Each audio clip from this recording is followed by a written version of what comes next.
So good evening, everybody, and welcome to this meeting of the Community and Corporate Overview and Scrutiny Committee. For those watching this is a recording of the meeting as we've had some technical issues with the streaming. So this is a recording of the meeting which will hopefully be uploaded, which is why you're able to see it. Was it recording? Yes, looks like it is. Right. So item 1 is to receive any apologies for absence. None. Item 2 is to approve, to confirm the minutes of the meeting held on the 6th of October. Are there any issues or matters to raise from that meeting? If not, can I have a show of hands that we accept? Thank you very much. Nice to see Ed voting.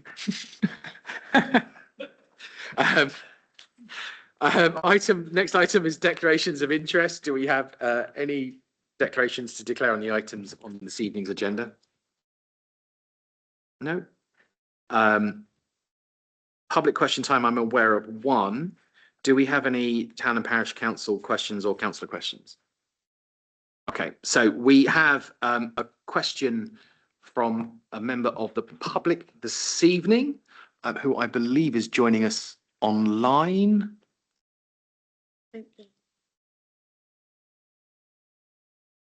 Okay, I'm not sure whether we want to give this a minute or two. Or we'll just read this into the, in which case I shall read this into the recording. Bear with me while I find the original question. So we have had a question this evening from a resident, Simon Chapman, who has asked, I'm going to paraphrase this bit. So this is in relation to the item that we have on the agenda this evening, looking at our speed limit policies. And the question that he's asked is, I commend the Executive Councillor and his team for his thorough, thoughtful and long-awaited draft speed limits review. The proposed introduction of quiet ways will be warmly welcomed by rural and semi-rural communities where pedestrians are often forced to walk on a narrow carriageway. Could he please clarify the meaning of low traffic volume insofar as it relates to the qualification criteria for quiet way designation? And would it not be sensible to automatically grant quiet way designation to all narrow lanes without footpaths where pedestrians must walk in a carriageway? And if I now go back to the actual answer, and I think we're also going to be covering this off as we go through this as well. So whilst he's not joined the call to ask any supplementary, I've asked our officers just to make sure that that's kind of picked up again as they go through that item of the agenda.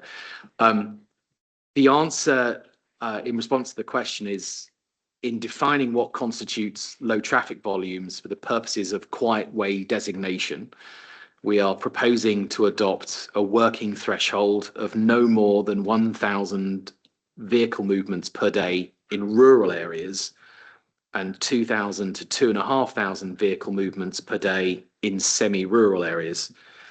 This approach is consistent with practices adopted by other local authorities, including Kent, Suffolk and Essex, where quiet lanes or quiet ways are typically defined as roads carrying up to approximately 1,000 vehicles a day, particularly in areas with vulnerable road users and where the 85th percentile speed is below 35 miles per hour. This threshold reflects conditions under which pedestrians, cyclists and horse riders can reasonably share the carriageway without motor vehicles dominating the roads. In addition to traffic volume and speed, other factors such as road width, visibility and the presence or absence of a footway will also be taken into account to ensure the route offers a safe and comfortable environment for non-motorised users. In response to the suggestion that all narrow lanes without footways be automatically designated as quiet ways, the Council acknowledges that such routes are clear priorities for assessment. However, automatic designation is not always appropriate, as some of these roads may still experience higher traffic volumes or speeds, particularly where they function as through routes. The proposed approach is therefore to treat all narrow, no footway lanes as priority candidates for the quiet way assessment. Designation will be confirmed where the appropriate criteria is met. And this ensures that the quiet way network remains safe, credible, and aligned with national best practice, while focusing protection and improvement efforts where they are most needed. Of course, a road not being suitable for a quiet way or lane does not preclude it from being considered for a lower speed, in line with the wider objectives of the policy that has been proposed today. Has he joined? No. Okay. I think what I also add, we'll make sure that gets out as a written response to Mr. Chapman shortly. I think what I'd also say is as we're going through the presentations of this, if some of those comments can just be reiterated as we go through and just amplified as we talk on the policy. Right, so we've got no more questions. And we are going to go to the first major item on the agenda, which is the Transport Network Review. Adrian, are you introducing this? Yes, please. Good evening, everybody. Just going to say a few words before handing over to Rebecca. But buses and community transport are a vital part of our transport network, with over 2 million journeys a year in the borough, and we direct the allocation of over £2 million of subsidies each year from various sources. Travelling by bus and related means has many benefits over car travel in terms of accessibility, affordability, the impact on congestion on the roads and the environment. And with a growing borough, this is only becoming more important. And indeed, we do look to developers as they grow the borough to contribute towards improving services. Rebecca Brooks is our excellent head of community transport and will explain to you tonight about the Transport Network Review, which we're midway through, which is looking at what we can do to optimise the service primarily from April 2027 onwards. I think we may also have Matt Gould online as well, if we need to go up to any sort of higher level policy issues. Rebecca will be explaining the community engagement that's already happened and is happening. And indeed, we held a similar briefing with the Borough Parish Liaison Forum in this very room on Monday. Otherwise, I'll hand over to Rebecca and we look forward to your observations and questions. Great. Thank you very much. Welcome, Rebecca. The floor is yours. Thank you. Thank you, Adrian. Just to reiterate, the reason that we're looking at Transport Network Review at the moment is because we have just over £2 million worth of local bus contracts out, which we subsidise, and they will come to an end March 27. So we're starting the work now, and we've undertaken some quite extensive engagement. Alison from our My Journey team has undertaken a lot of that engagement herself, so she should be able to help us answer any questions if there's any detailed questions a bit later on. So today, what we've brought to you is a summary of that engagement and some of the emerging options that are coming out. What we're doing now is asking for feedback on those options, and we're engaging with stakeholders before we go out to public consultation early 26. So in terms of the ask tonight, we're asking if you'll consider the engagement we've done to date and the data insights, and provide any constructive feedback on the areas of work. Have we missed anything, for example, or overlooked anything? And obviously note the public consultation early next year, once we've developed some more of the final options and costed them and identified appropriate funding. But in the context of doing that, we have to be aware of the council's financial challenges, and that is probably our biggest challenge in bringing forward any improvements and enhancements. A lot of our current public transport spend is related to development funding and grant funding. So just to give a bit of background on how we've undertaken our engagement and how we've come up with the emerging options we have at the moment. There were over 37 different groups that we've engaged with, both internally within the council and external. External partners include disability groups and our towns and parishes, and other local charities such as The Link. So that provided our qualitative engagement with people telling us what they think, and we were looking to find out what do they think of the service at the minute, where are the pressures, where are the gaps, and then alongside that, our stage 2 was our quantitative analysis. So there we're looking at what do the statistics tell us, what does the demographics tell us, how does our current network perform, what are the passenger numbers, and then those 2 pieces of information have fed into a series of scenarios. So we've looked at how we could change the network and how that slightly changed network might perform. And then we've taken those options or those scenarios back, spoken to our operators about them, see how they think they would work in reality, rerun some of that analysis to come up with the next set of scenarios. And we've been around that loop a couple of times. And we've also undertaken something called a bus connectivity assessment, which is looking at accessibility. How many people within the borough, for example, can get access under this option compared to that option? What happens if we change this route slightly? Does that improve our accessibility to schools, to healthcare? In some areas, as we'll see tonight, fixed routes may not be the best option. We may need to be a bit more creative and look at some flexible options. And we tend to call those demand responsive.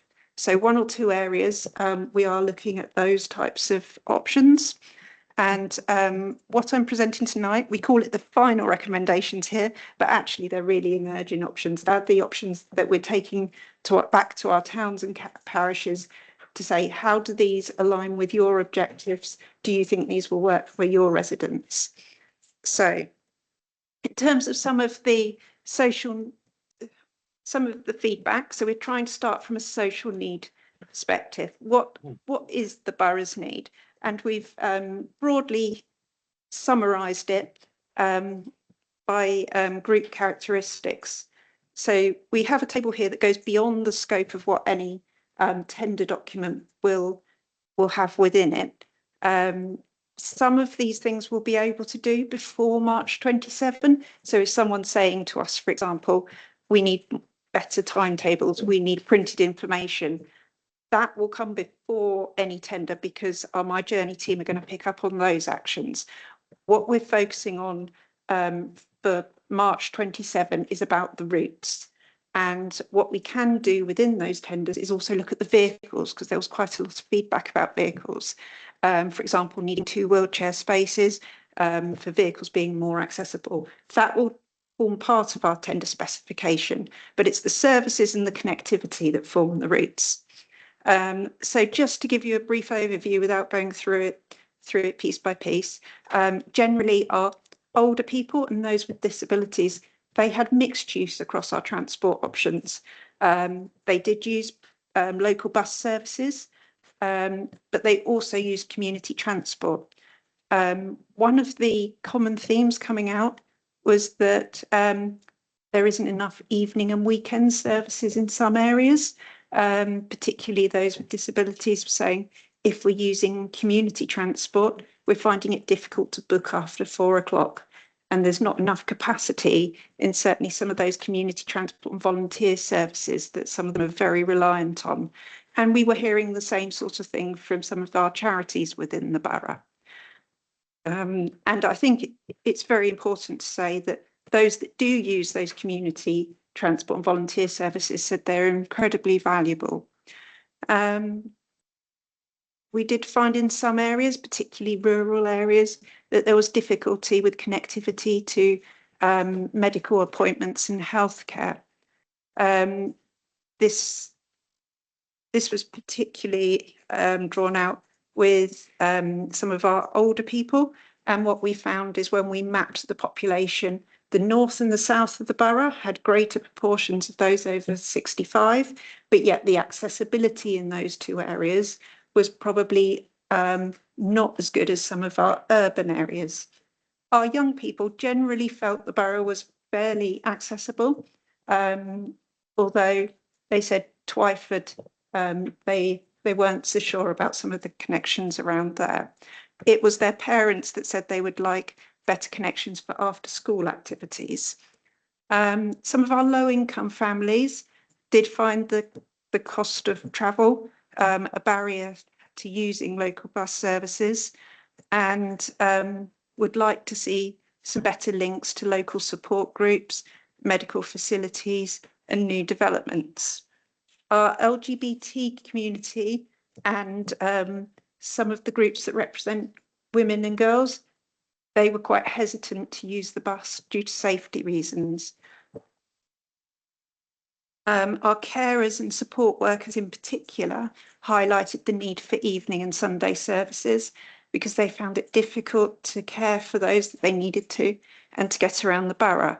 It was noted that care homes are now being built on bus routes, which they said was much better. However, if you're not on a local bus route already, you've still got to get to it. Commuters, as I'm sure you could expect, would like very quick connections into rail stations, and that was a very common theme we found across the borough. So this slide just summarises all of that into our common themes. So it's improved connectivity between the towns, better connections to Wokingham in particular, improved commuter connections to rail stations. Twyford, as I'm sure you can imagine, came up a number of times, no matter where you were within the borough, and certainly in the south of the borough, Crowthorne came up. Better connections to medical centres. We found that some of those medical services from the Royal Berkshire Hospital were being devolved into the local community. So now those flows aren't all towards the Royal Berks, they're actually Reading University, or even more local, or possibly over in Bracknell in Bridge. So we mean to repoint the network, if you like. And then the evening and weekend services, making sure we've got connections with new developments and towns and more accessible transport. That came up across all sectors, and the capacity in the community transport and volunteer sector. So this is just to show you a sample of some of the work that we've been undertaking. So top left, you've got the indices of multiple deprivation. So this is looking at some of the affluence, if you like, but at quite a high level. We've mapped that against the bus network. So the lighter areas, some of the darker areas are the least deprived, the lighter areas a bit more so. And then the map underneath that, bottom left, that breaks it down into postcode level. We call that the Acorn data. So we're looking again at those affluents and where there might be a higher need for bus services. And what we're doing is we're talking to different towns and parishes, and we're zooming in on these maps and looking at them at town and parish level. Can I just interrupt for a second? On that bottom left-hand map, because it's a bit of an eye test. Are there, when you're talking about the areas of less affluent postcode areas, are those the ones in the little red boxes? They are. So the orange is what we call stretch society, and the light blue are low income living. So that might be where households typically need are living on a lower income, and they might have greater need than some of the other households. And then we compare that and overlay it with the car ownership map, which is up on the right there. That's showing you the proportion of households that don't have access to a car at all, so might more rely on the local bus service. So you can see Woodley has a higher proportion of households, for example, without access to cars and vans. And then bottom right is population density. So that's just overall density, but we've broken that down by age group as well. So that's how we know the north and the south of the borough have a greater proportion over 65. And generally speaking, where you've got a higher density of population, you have more commercial services which are more viable, and where you've got a lower density population, such as in the rural areas, that's where they need our support. So this slide just gives us an indication of some of the performance data that we have of the existing network. So the once a week services and the school services do perform fairly well in terms of looking at value for money and loading of vehicles. But as you can imagine, that's because they're running either one trip a week and they're a good value service, or they've got that regular flow. The ones in the more rural areas, they do have a higher cost per passenger, but at the same time, that's where you tend to find the greatest needs. And then some of those more urban ones, where the population densities are higher, that's where you tend to get a lower cost per passenger. And what we've got here are some of the emerging options. I don't propose to present them all tonight. So what I've done is just picked one or two where there are some of the bigger changes. So one of the key themes that came out of the consultation was people in the early area asking for a link to Wokingham, people in the Wokingham area, particularly North Wokingham, asking for a link to Wokingham town, and people in Woodley asking for a link to Wokingham. So this is a route that's been designed to try and meet those needs. Whether it's the right route, whether it runs on quite the right roads is still to be seen. But it's the principle of the route. And then we've got the existing 128, 129 route between Reading, Twyford and Wokingham. Now, the A4 corridor is a popular corridor in terms of buses, and we're seeing quite a lot of commercial competition. That may be an opportunity for us to see a competitive tender and reduce the cost of the current contracts. And then we could reinvest that funding elsewhere within the borough. So what's been proposed here is that we potentially look to split that 128, 129 route in two, with Twyford becoming an interchange. And then we're looking at a Wokingham Twyford route. And there's two options for that. We can split the route across two different corridors, or we can focus the resource on one single corridor. And then this is a demand responsive option. Where we've got those lower density areas, fixed route is not likely to meet the needs of all the residents in the area. So a demand responsive is equivalent of an Uber style transport, which is much more flexible and people have different options for booking it. Generally, you can book via a telephone, you can book via a website, or you can book via your mobile phone. The problem with this type of transport is it can be quite expensive to implement. So we're doing some work internally to see if we can build a business case and seeing how we might be able to fund this if this comes out as an option that people are keen to see. And then in our community transport sector, it was very clear from talking to different charities and different groups who use it that it was very valuable, but there wasn't enough capacity within the community transport sector. So we're looking to see if there's a way that we can increase that capacity.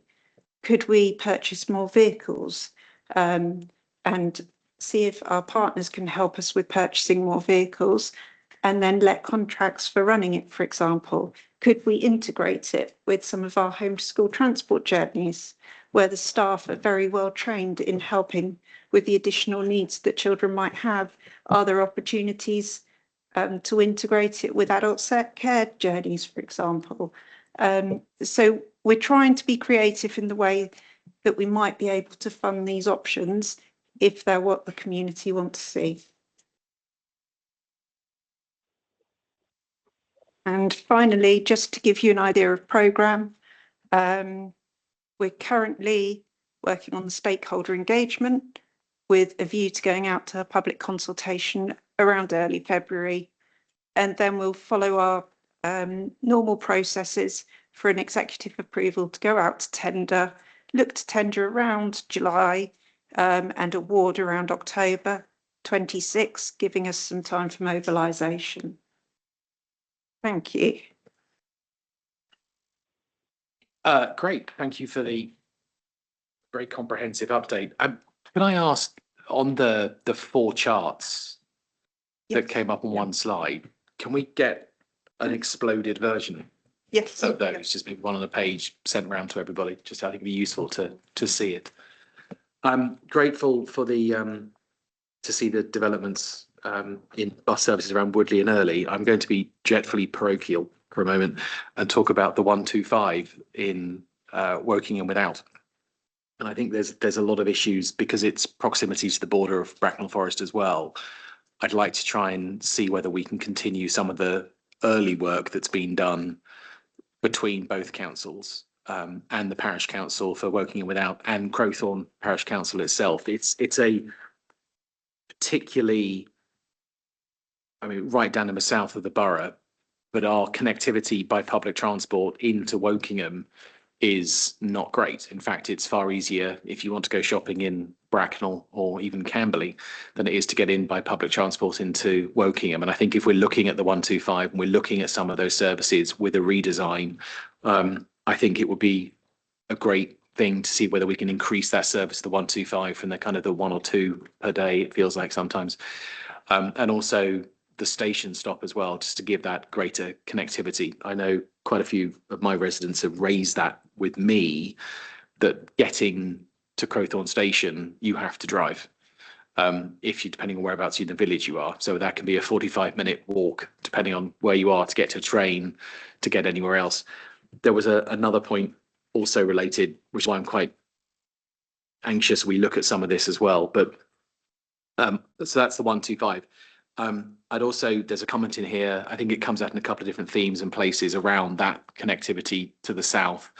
I've had a number of parents whose children now go to St Crispin's who cannot access the school by public transport easily, which means more people are using the roads at peak times to just drop their children off in an already very sort of congested part of the network along the main road. And especially as with all of the extra houses being built south of the railway line and the proposed new houses at Priors Farm in the next local plan, if that goes through for approval, there's a lot of opportunity for designing a service that would route that through.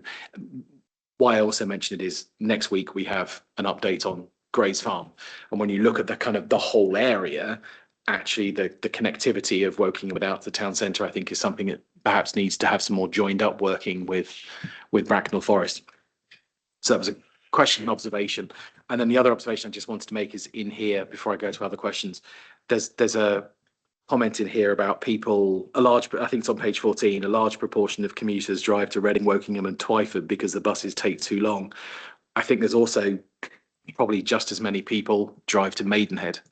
And when I used to commute to Paddington 2 or 3 times a week, you would see a lot of people, and we would talk about it, that it's easier to drive to Maidenhead than to try and consider parking at Twyford. And I hope that we can put more pressure on Great Western Railway on some of those plans for the future as well. So I'm really glad to see this bus strategy coming through. It's a very particularly tricky issue, especially when you look at the table of usage and passenger figures and everything else. I know the dynamic is also excruciatingly expensive for passengers, but we have to look at the overall greater good of trying to connect people to public transport and make it easier to get around the borough. So I'm really grateful for the huge amount of work that's gone into this. It's an excellent and detailed report. I'm very grateful. I'm very grateful for all the work we're seeing on here. I'm looking forward to seeing what the next round of kind of the consultation comes back. And I'm also quite glad to see how many different groups of people are being engaged and giving feedback as well, which is really good to see. Right. So I think that was my comments. I got Pauline first. Thank you, Chairman. I've just got some questions, actually. The first thing that I wasn't sure whether or not it was in here or what you'd thought about it. You talk about half local bus services are subsidised, but it's a mixture of long-term subsidy and 106 funding. So it doesn't. This paper doesn't seem to address how you deal with the fact 106 finishes after a while, and how you might be trying to encourage volumes so that you can keep these bus routes going. Otherwise, it's a real problem at the end. That was the first question. I also wondered if you'd looked at the overlap with trains, because there's quite a few of these things where, for instance, early to Wokingham, you can actually get a train. There are two places you can get trains to Wokingham from that are not that far from Early, or in Early, or not that far away. And again, it talks about Twyford.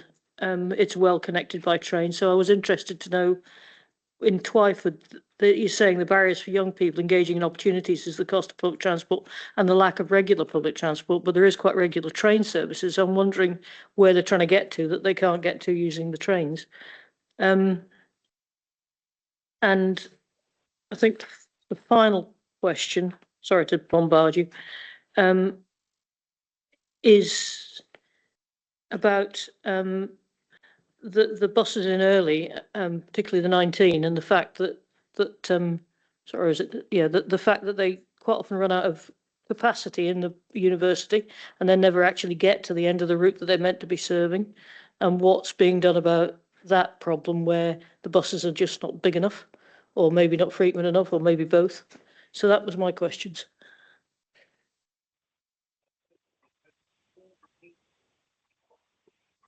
Thank you. You're quite right. Section 106 is finite and it only lasts for so long. Some areas, when we build a strategy, we look to stretch that section 106 over a number of years, and then we look at the pipeline of development coming forward and how we can sustain it. And we look at the number of trips we could expect from a new development and what we call a mode share, so how many people might use the bus, what the revenue might be, and we try and match a new bus strategy with those trips. Obviously, we've had some challenges lately with COVID.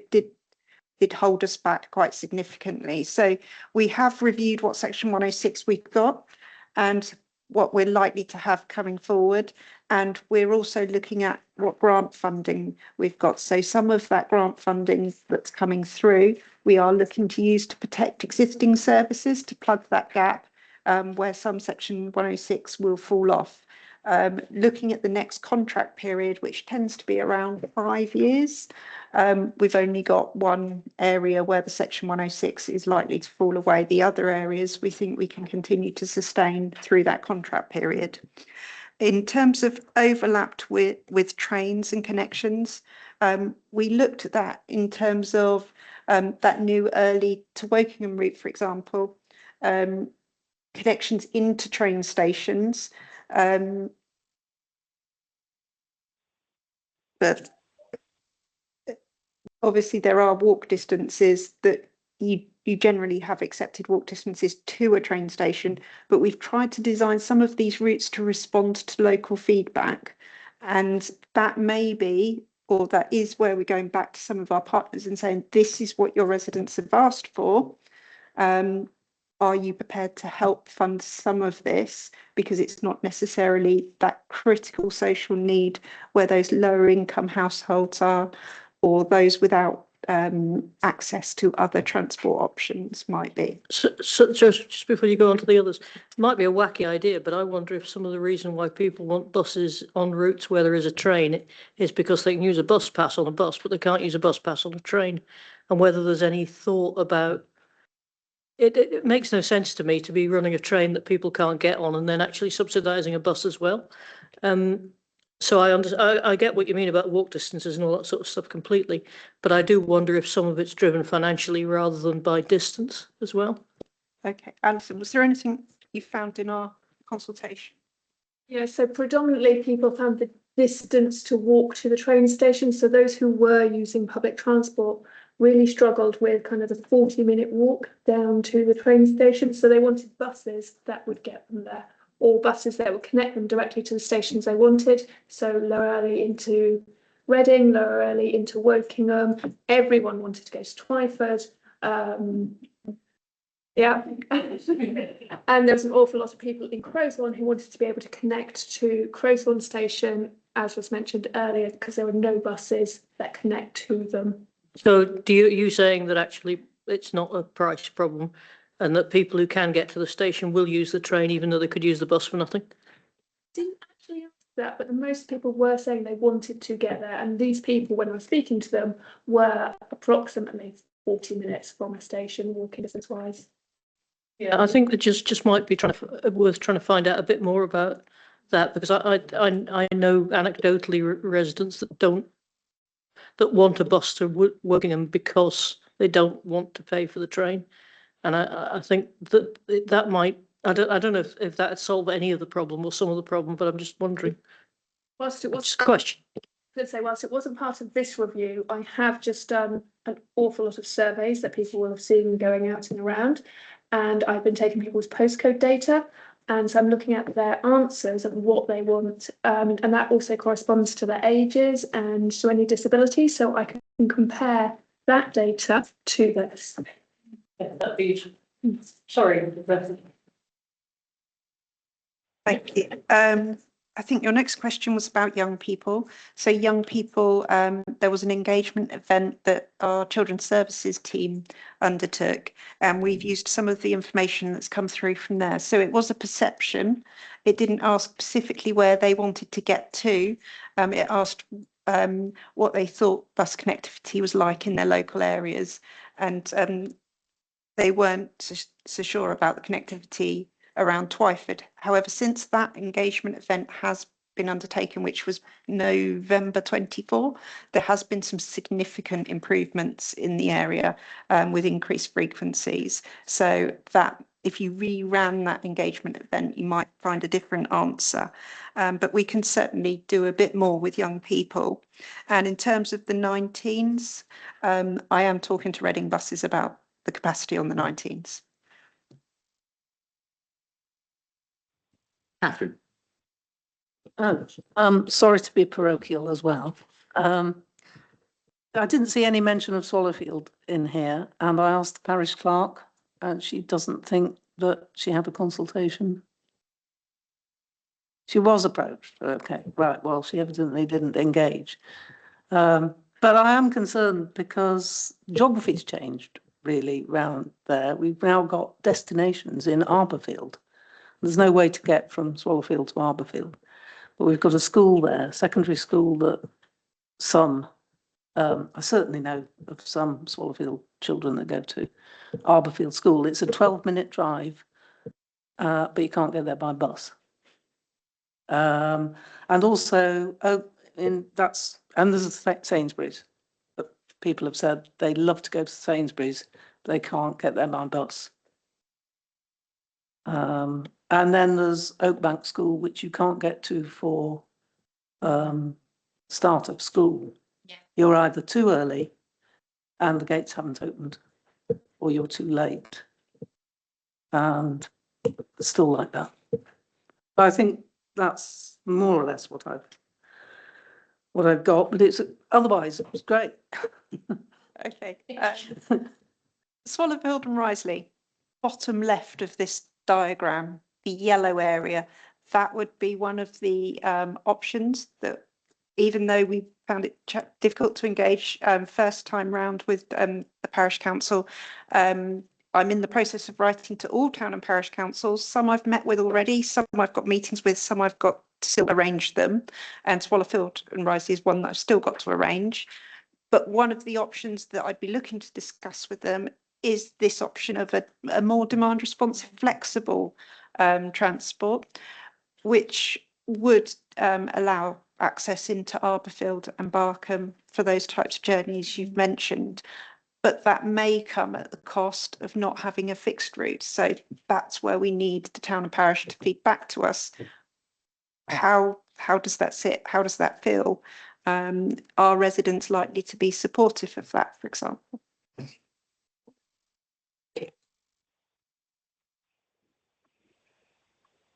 Mary Louise first. Thank you. I think Swallowfield kind of raises one of the problems that I'm sure you faced a great deal, is that people want cheaper, nicer, more buses in their area, and when you consult with interest groups, that will come again and again. And when I sort of looked through the list of the, and I completely understand this is the first stage of engagement, so we're just looking at sort of flagging for the future, that people will always, if you consult with interest groups, they will prioritize their interests because that's their job, yeah? And a meaningful consultation has to have some awareness of the structure in which decisions will be made and the basis on which those decisions will be made, because otherwise this kind of consultation just looks like sort of can be a bit unfocused, and it looks like it's just kind of preparation or disguise for a decision that's already been made, yeah, or is going to be made by other ways. And at a certain point, we have to say, is it going to be based on improving access to on the basis of deprivation? Is it going to be promoting growth and economic development? Is it going to be supporting, key local industries or interests? Care workers, for example, I completely agree that's a major issue. Or is it going to be on cost effectiveness? Because it cannot be on all of those. And if you are asking people to contribute to a decision-making process, it's incumbent on us, to make it clear, or to at least, let them have an awareness of how that decision is going to be made, because the lack of that is what causes frustration with people. If you go to Swallowfield, or if you go to a certain group, or if you went to somebody in Norwich and said, what kind of bus service do you want? They will tell you and they won't get it. Yeah. And they won't sort of, and they'll say, well, why come and ask? So, in terms of designing the next stages, I think that is really important to remember, or to take in account. I'm sure you know it already, but to take it into account. And the other thing is about sort of this building use. Yeah. One of the things is, the existence it's like, if you build it, they will come. If you have a well-funded, reliable, responsive bus service, people will use it. So, but the problem with that is you have to have it first before people will use it. So, yeah, we recognise that that's one of the problems, but that's also something that can be discussed with the people that you're engaging with. And yeah, I mean, the last is sort of to do with this the S106 money. We have a local plan. How much of this is, built into?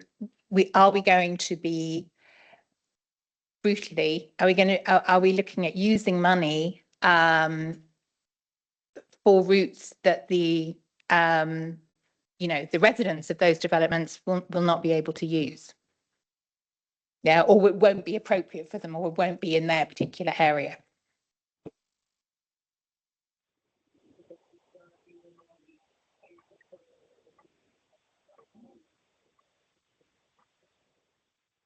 Just indicating, in order to answer that last point about the local plan, when it comes to negotiating on buses and many other key parts of infrastructure, those usually come through the planning applications that deliver the housing rather than the local plan itself. So most of the work we'll be doing to try and secure these benefits will come at the stage of the planning applications that follow on from the adoption of the plan or move in tandem with it. But that's where we need to address these issues correctly, and we do need to address them. You're quite right.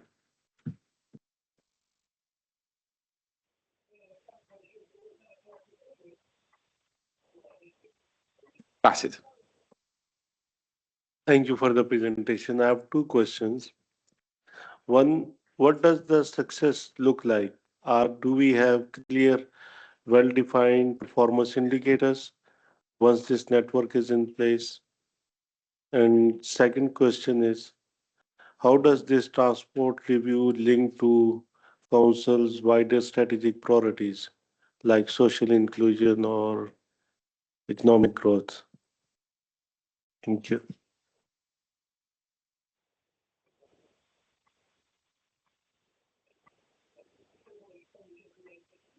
Thank you. In terms of what success looks like, we've looked to engage with some of those groups that have some of the greatest needs.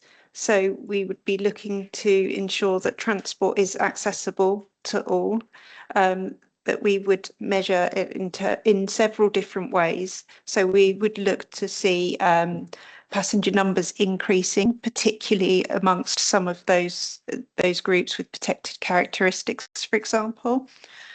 We would look to see that our services are good value for money. So we would measure that in terms of subsidy per passenger, and we can benchmark against rural versus urban, because you wouldn't expect to see a rural subsidy per passenger the same as an urban. So it's got to be placed within its context. In terms of social inclusion, yes, absolutely. That's what bus services are about, and that's why we've been looking to reach out to as many groups with those protected characteristics as possible. And when we're working with our adult social care and our children's teams, we're looking to see how can we adapt these bus services to potentially mean that those services don't need to spend as much money on social isolation, for example, and then reinvest some of that funding back into bus service may be an option, and how we can build some of those business cases.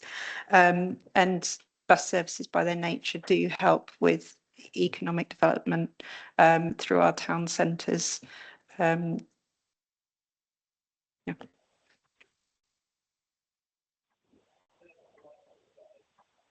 Great. Thank you very much. Anything else? No. Thank you for the detailed presentation and the update. And it's a huge task of work ahead on redesigning and looking at all the things that we're doing for our public transport. So I think we're all grateful for the work that's being done. Look forward to the next steps. Can you just flick back to the consultation timeline again, just so we know? So I think we're seeing this. Sorry, I put you on the spot now. Sorry.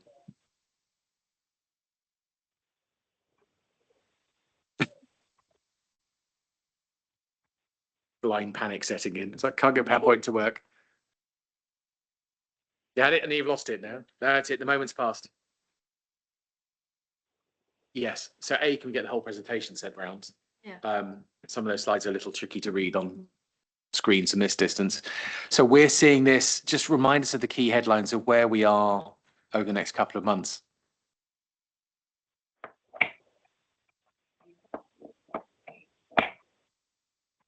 Yeah.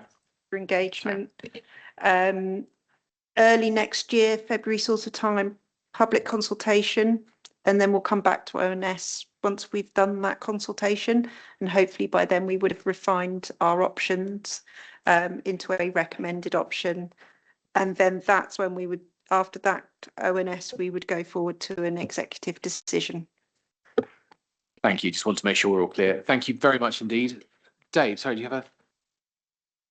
That spawned a question. Do we have any idea what our budget is going to be for putting this in place? Because obviously we're spending money on the consultations, etc., etc. And it'd be interesting to know if we had a provisional budget or some sort of idea of money, because if the money at the end of the day isn't there, it's pointless in carrying the cost of the consultation in a nice way. I'm working on the assumption we will have some money, hopefully that we're already paying towards some of the bus services. There is obviously a little bit of Section 106 around. We're waiting on an announcement from the Department for Transport as well, in terms of a multi-year settlement for local bus services. How much that is or when it might come, we're told autumn. So it's good to have some ideas of what we would like to do, so we can try and fit our ideas to what the budget might be, but I can't give you a figure tonight, I'm afraid. And do you have any idea what kind of money we're talking about to make a meaningful difference to the current status of the transport situation? Oh, well, no. Adrian. Yeah, I mean, as we've said, we're directing about £2 million into this at the moment, which is coming primarily from three different sources: the council, government, and developers. In my ward and along the corridor from Wokingham through sort of Finch Hampstead, Arborfield, Shinfield to Reading, that's definitely making a meaningful difference. To make a meaningful difference everywhere, we're going to need substantially more money than we're likely to see. But obviously, I think the same applies to every area of the council at the moment. We have limited funding, and the whole purpose behind what Rebecca is doing is to make sure we get the greatest bang for the buck in terms of the money we will have available once we finally know what that's going to be. That's good, and I think everyone's agreed that the better the public transport network that the borough has, the better for the residents, and I'm totally on board with that. But it would also be good, as Bassett alluded to just make sure that we understood, if we're going to spend £2 million, what our increase in usage expectations are, and then we can decide whether we've, how successful we've been.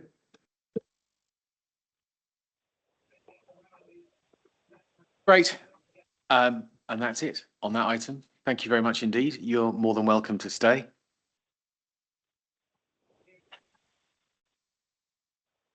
Yes. Someday I'm going to say that and I'm going to get someone saying, yeah, I'd love to stay for the rest of the meeting. But you are more than welcome to stay. You're also more than welcome to leave if you wish. We'd accept that one. But thank you very much indeed. In the meantime, just before we move on, I think Mr. Chapman did join, or is he still there? So, Mr. Chapman, good evening, Mr. Chapman. We actually dealt with your question, and I gave a written or verbal answer, which I'll give to you in writing afterwards. Thank you. So that will be in the recording for when this goes onto the website. What I've also asked officers to do, and as you've now joined as well, what I've asked officers to do is they're going through their presentation is to make sure that they're kind of picking up some of the relevant points that you've made or the questions that you've asked. And so it could just be a double answer, Ed, if that's all right. It's far better than none. Thank you very much. It's quite all right. And then the full speech, the full answer I've read into the minutes, and it'll be on the recording. But we'll also give you a full written answer as well to the questions that you've asked. And hopefully that will be okay. And apologies, we can't go through it again. And we did that at the start of the meeting. Thank you. I apologize. I got attacked by Microsoft security login codes and couldn't get in. So I Not apologize. at all. You're more than welcome to stay and listen for the rest of the meeting. It's a public meeting. Thank you. And then if not, we'll get the written answer to you tomorrow. Brilliant. Thank you very much. And then Ed, as he goes through the presentation, will try and pick up the points that you've raised in your question. So with that, am I passing to Adrian first to introduce? Yeah. Thank you, Chair. Speed limit policy. Our roads in Wokingham are safer than many areas, but we still have many serious incidents each year, resulting in death, serious injury, and lesser injuries. We can and should do better. Importantly, also, round about 2/3 of the public consider the roads unsafe to cycle on, and quite a high proportion of parents won't let their children cycle or even walk to school because of concerns over their safety whilst doing so. There's a lot of interest in the public in road safety, including setting safer speed limits. And that's illustrated by the requests we receive in the council, questions from councillors and petitions presented to the council. And is very evident in the responses to the 2 rounds of consultations we did for the local transport plan. Our experience of managing residents' requests and processing recent speed limit changes highlighted that we really need a local policy which officers can follow and to which the public can refer. This will help us implement changes in the future, particularly with reference to our local transport plan, which has stated objectives to make the roads safer around towns, villages, residential areas and smaller rural roads. The policy points to a significant change of direction from how we approach setting speed limits. And that's really the reason why I've asked that this comes to O&S for you to review and make observations on this evening. We wouldn't ordinarily bring every internal policy to this meeting. As well as reducing injuries and the other consequences of collisions on the road, calming the roads will reduce barriers to walking and cycling and thus liberate the many health, environmental, cost of living and congestion benefits that will bring. Wokingham is very much an outlier at the moment in terms of, for example, our use of 20-mile-an-hour speed limits. Only 4.5% of our urban roads have a 20-mile limit on them. That compares with a national average of 30%. And our near neighbours of West Berkshire with 8.5% and Bracknell with 18%. Setting safer speed limits in appropriate areas is not the only or exclusive way to improve road safety, but with our resources for more substantial changes extremely limited, setting safer speed limits is a very cost-effective way of improving safety. And evidence from Wales and recent experience across Oxfordshire of the benefits of this is quite compelling, and this has informed our policy. With us tonight to talk is Ed Day, who is our traffic manager for Wokingham. Ed will give an introduction to the policy and a bit of a look ahead to how we anticipate using it. Still got Matt Gould online as well, and we look forward to your questions and observations. Thank you. Thank you, Adrian, for the introduction.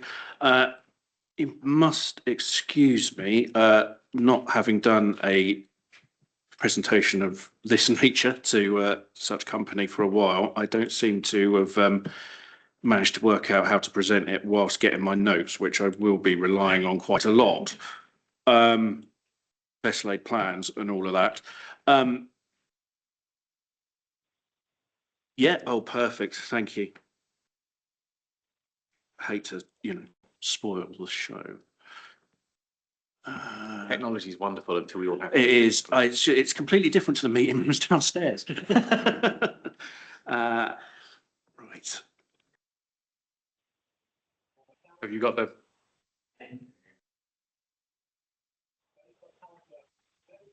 It's either or. I'm just going to bounce it over on Teams to whoever. Fallen at the last hurdle after an hour of prep. I can. There's one going to Cara via the chat, if that would be easy. Yeah, I can pop it in the meeting chat. Sensible. I was going to say if this was a we could cut out this and make it look really slick. Yeah, I mean, it is in me the editing. Yeah, we'll polish this up. That should be. There you go. Ah, that's a positive noise. Thank you, George. Okay.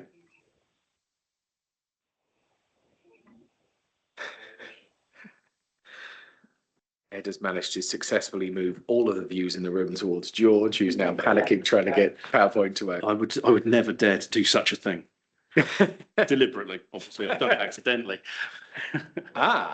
Success. Excellent. Right. Okay, lovely. Thank you. I'm Over sorry to you. about that. Okay, so why is a new policy needed? So the need for a new speed limit policy in Wokingham Borough is driven by a combination of safety concerns, public demand, and the requirement to align with national guidance and good practice from other authorities. Between 2020 and 2024, Wokingham experienced 10 fatalities, 126 serious injuries, and 844 reported slight injuries on its roads. Notably, 45% of these incidents occurred on roads with a 30-mile-an-hour limit, although no deaths were recorded in that category. Vulnerable road users, pedestrians and cyclists accounted for 27% of those killed or seriously injured, despite representing only 6% of the total travel. This is a disproportionate impact and underscores the importance of addressing speed-related risks. Public concern is also significant. In 2023-24 financial year, 35.6% of the report road safety report submitted by residents, councillors, interested parties, cited speeding as a primary issue. 2025 year data for the year to date is even higher. This was the highest single category of concerns reported to us, surpassing even parking issues, which you can imagine is another significant area of concern from our road users and customers. The council recognises that its current approach to speed limits, guided by the Department for Transport Circular 01/2013, which is called Setting Local Speed Limits, if you want to look it up, requires updating to ensure continued alignment with best practices and to formalise our internal processes. The new policy aims to promote speed limits that are evidence-led and self-explanatory, encouraging self-compliance among drivers. It also seeks to avoid setting speed limits that are too low to be credible, which could lead to widespread non-compliance, undermine the legitimacy of speed limits and place an undue burden on resources. By addressing these issues, the policy will support safer, more efficient use of the public highway for all users. So what does the policy do? The speed limit policy sets out a comprehensive... Sorry, George, yes, I forgot I wasn't doing the button.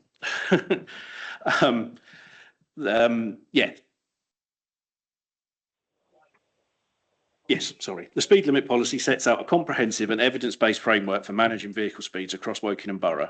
Its core principles include enhancing safety for all road users, particularly vulnerable groups such as pedestrians, cyclists, wheelchair users, children and the elderly, ensuring that speed limits reflect the character and function of the surrounding environment and supporting broader objectives related to air quality, climate action and public health.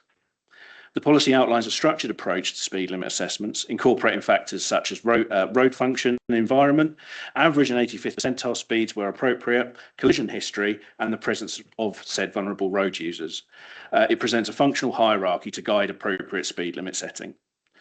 The policy also promotes the use of proportionate tools, such as targeted 20-mile-an-hour speed limits in town and village centres, which links back to Mr. Chapman's question at the beginning.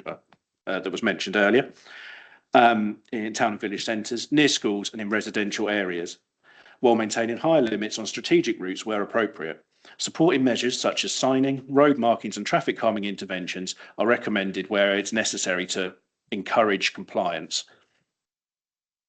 The policy recognises the importance of appropriate speed limits on single carriageway rural roads and explains how these will be reviewed. Again, drawing back to the quiet lanes question as asked.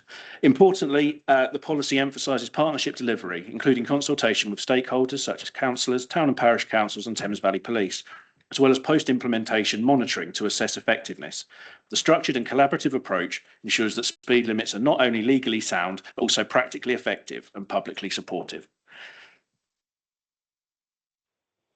So what are the benefits? Implementing the new speed limit policy offers a wide range of benefits for Woking and Borough. From a safety perspective, research indicates that 20-mile-an-hour speed limits can lead to a 20 to 40% reduction in collisions compared to 30-mile-an-hour zones.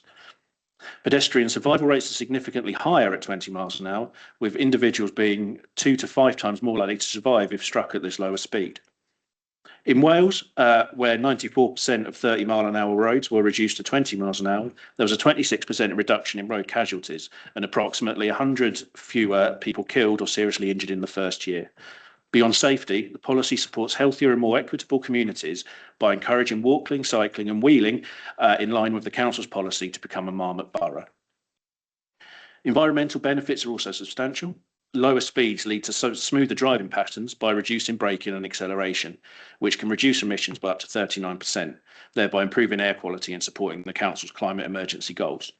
Financially, the policy can represent a cost-effective approach to road safety.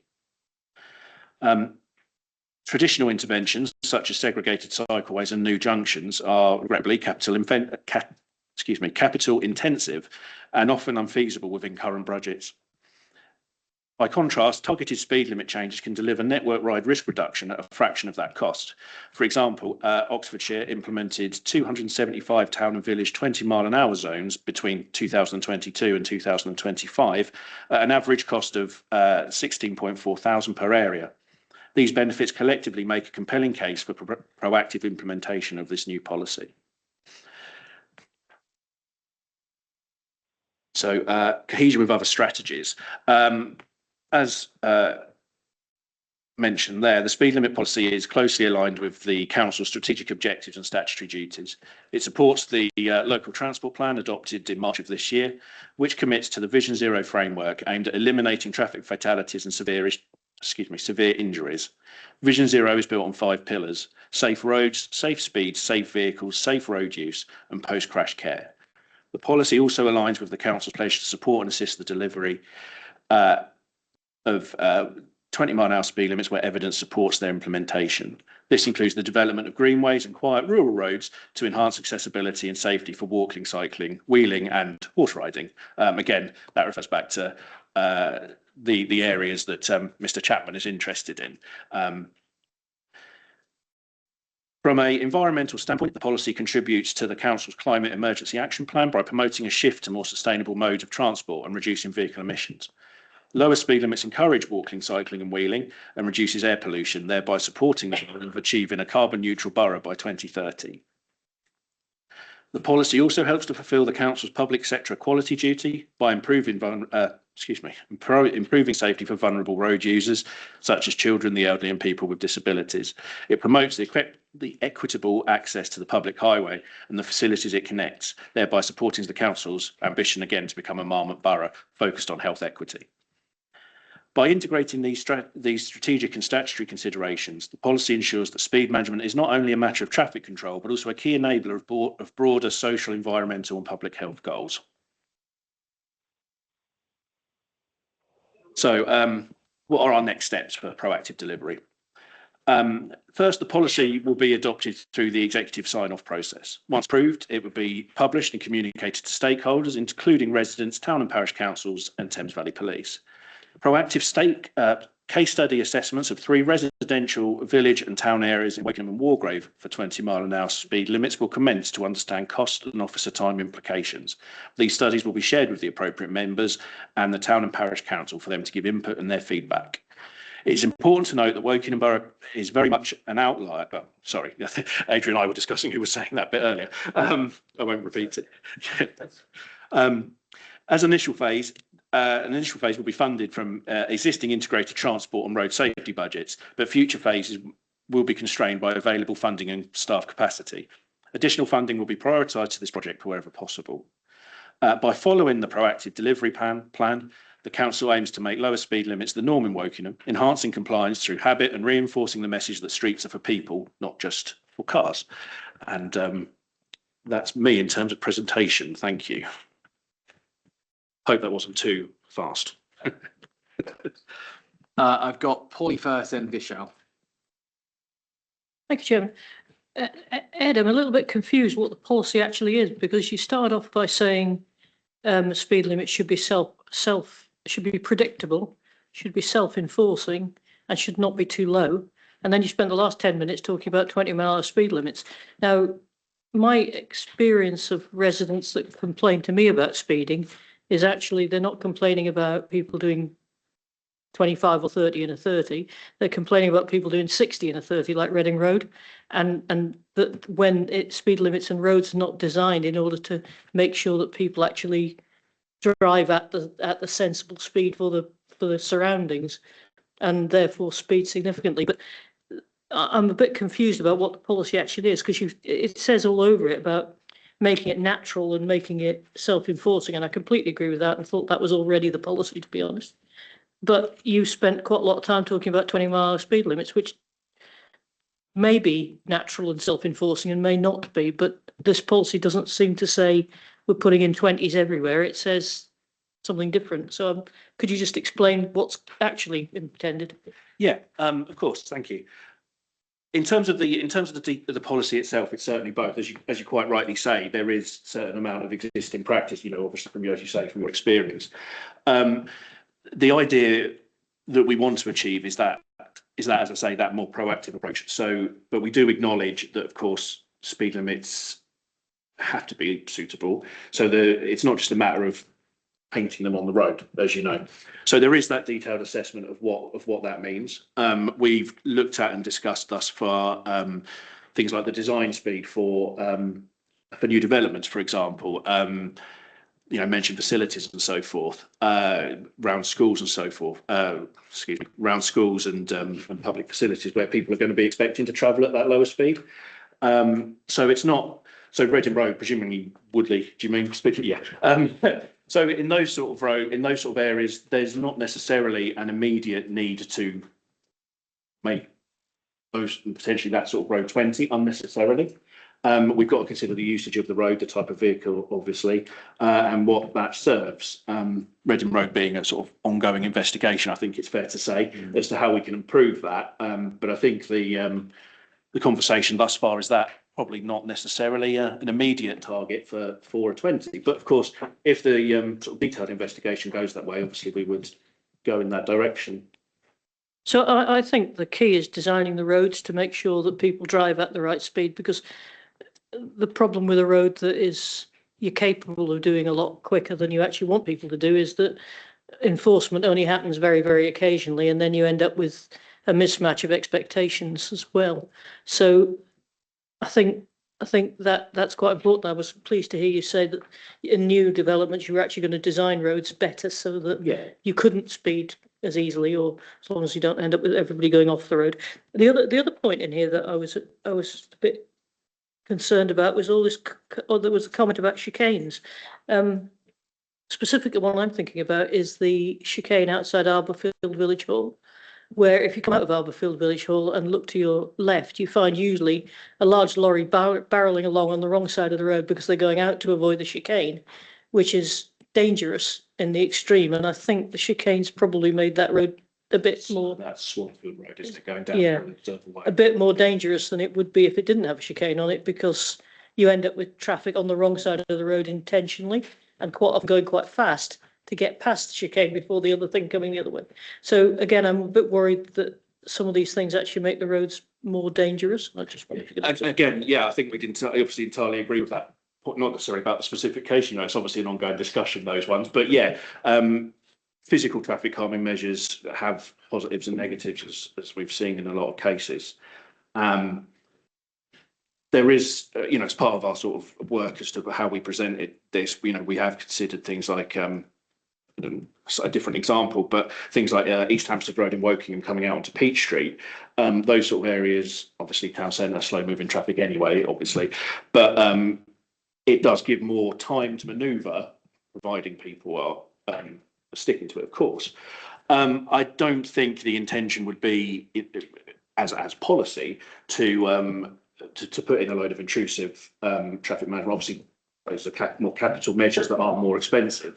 So yeah, it's very much to look at the existing, and say there's been one example, I think maybe that's still sort of new but older, but the Tabby Drive estate in Stinchfield very much got that sort of tight design that you'd expect that might be a prime candidate. Plus, of course, the rural routes where we've discussed them before, and I know you've discussed them in previous forums, but how to improve the environment for everyone, so to sort of adopt those principles should potentially give us a bit more flexibility to do, I think, what we fundamentally want to be is the right thing, but without, it's always that trade-off, but without putting things that are going to make things worse. Is that fair? Agent. But I'll just add a couple of things, Pauline, if I may. Undoubtedly, it would be wonderful to re-engineer all of our roads so that they are all at the speed limit we desire by design, and people have no incentive or ability to speed. The cost and disruption in doing so will be astronomical, and it's just not going to happen, however much we might wish it to. What has been emerging over the last 5, probably more like 10, but mostly in the last 5 years, is an approach of setting speed limits, recognising that it won't always be fully effective. It's not a panacea to bring speeds down.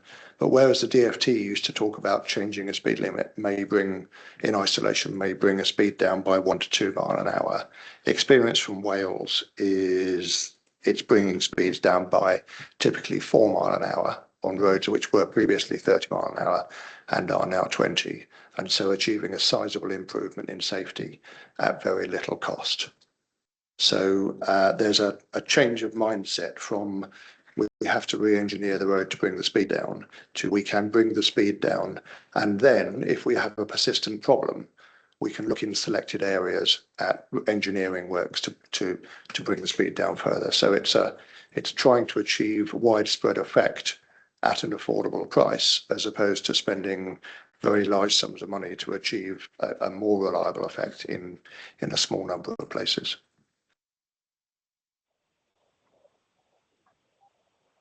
Sorry.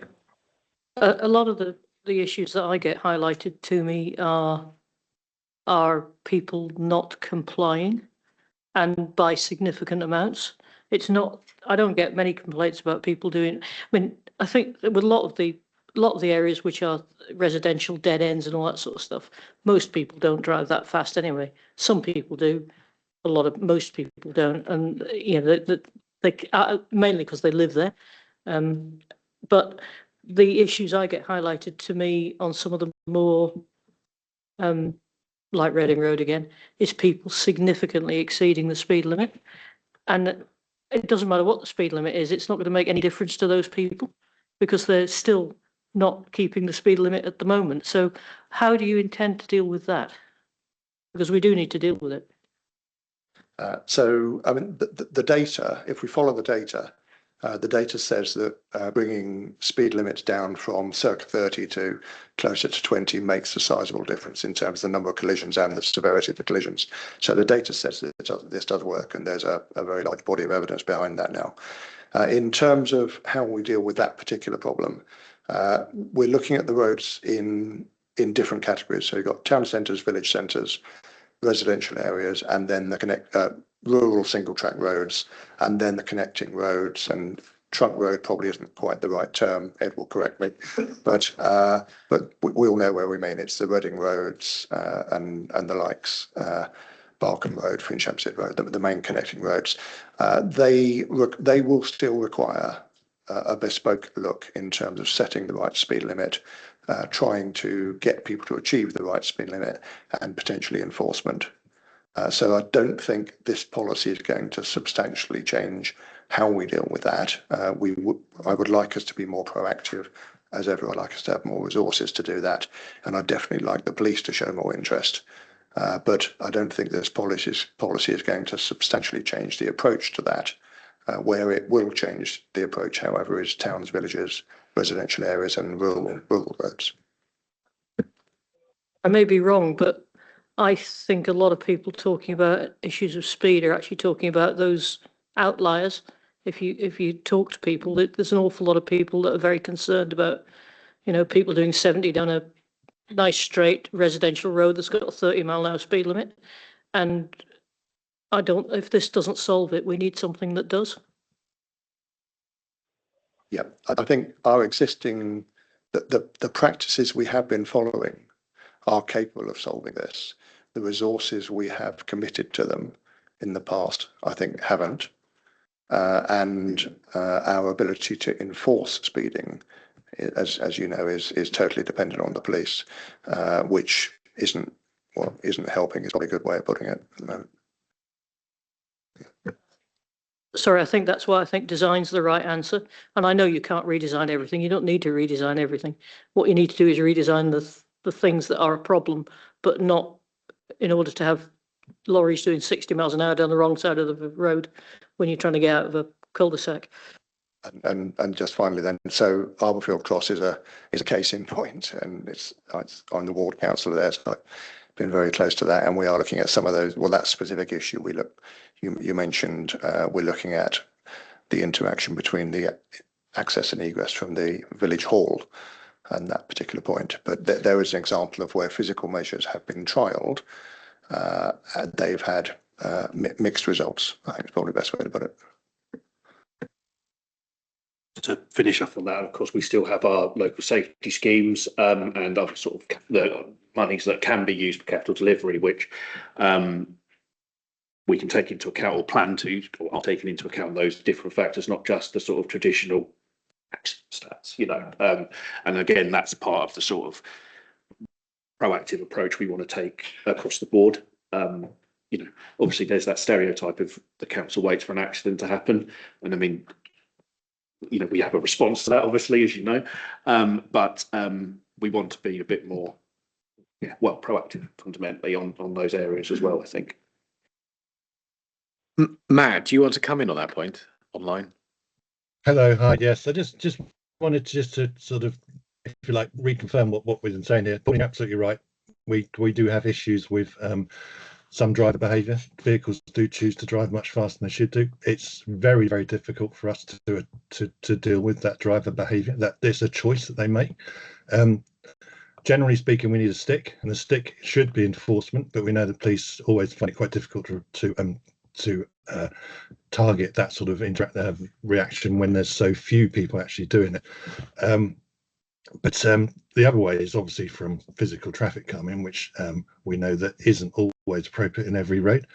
So we would make sure that the locations that we do choose to reduce the speed limits are appropriate, and they're self-enforcing in the fact that they look like you'd expect them to be. So you would make rural areas that have high usage of pedestrians slower.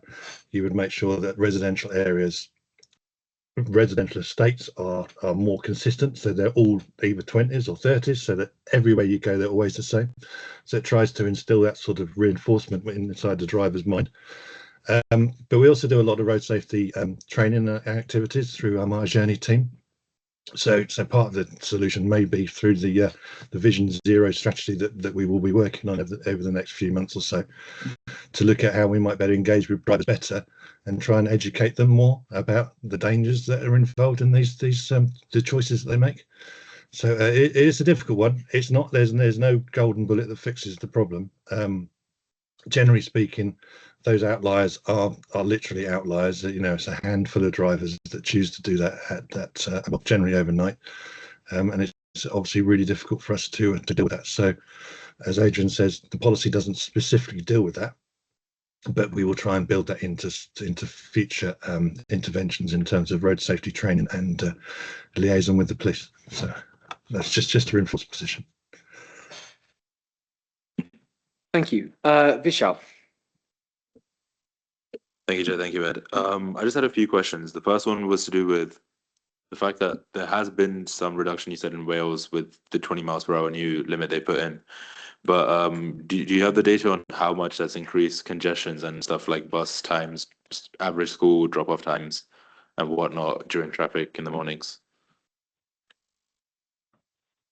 So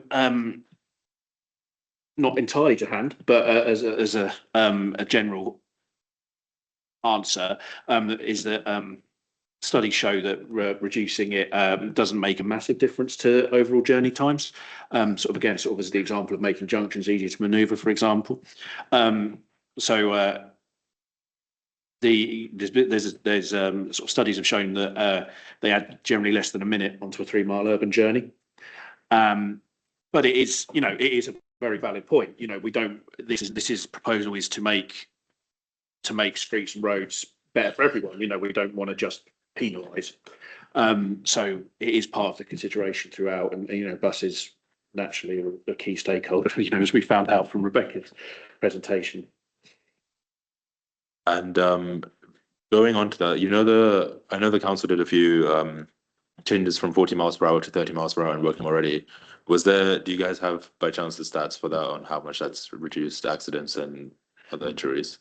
We won't immediately. Okay. That sort of, we generally tend to review over a 3-year period, 3 to 5 year period. But so yeah, in terms of the accident stats, you know, obviously that came in over the summer.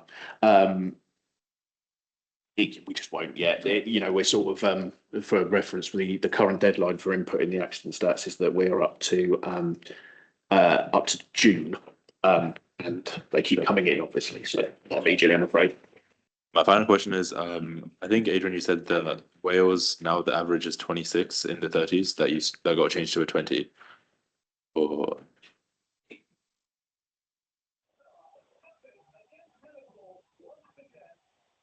sorry, compared with the speeds on the roads before, the roads that have changed from a 30 limit to a 20 limit have come down by 3.8 miles per hour on average. That doesn't mean they were necessarily 30 before, but the average reduction in speed achieved just through the signage is 3.8 mile an hour. So is there still like a expectation that the drivers will go way beyond the sign, essentially? That's why I'm a bit confused. There's not an expectation. I think there is a realization that if a road was averaging 30 mile an hour before, it won't necessarily average 20 just by changing the signage. You can obviously achieve any desired speed limit if you have the time, resources, and willing to go through the disruption to change it. But the evidence coming out is that a much higher reduction in speed can be achieved just through signage. And the point Matt was making towards the end is once it becomes a consistent change, and so the expectation is of a lower speed limit, as they've done in Wales and as we would hope to do in the fullness of time in Wokingham, then compliance improves considerably. Right. Okay. Cool. Thank you. Catherine. Oh, well, thank you very much. I mean, as Adrian knows, and Matt, and possibly Ed, I'm not sure, I have been looking forward to this, and it's not disappointed me. And I did send it to a few people who are also not disappointed, so that's good. One of them said the willingness to listen to local people is a good sign as well. One of my worries has been aired already, and it's the how are you going to decide between 20 and 30 on, say, a single track road? But you've also been talking about consistency. But there seems to be this sort of a bit lack of definition of the criteria, but you want consistency. So that's, I mean, don't have to answer it now, but, you know, that was one of my worries, really. Yeah.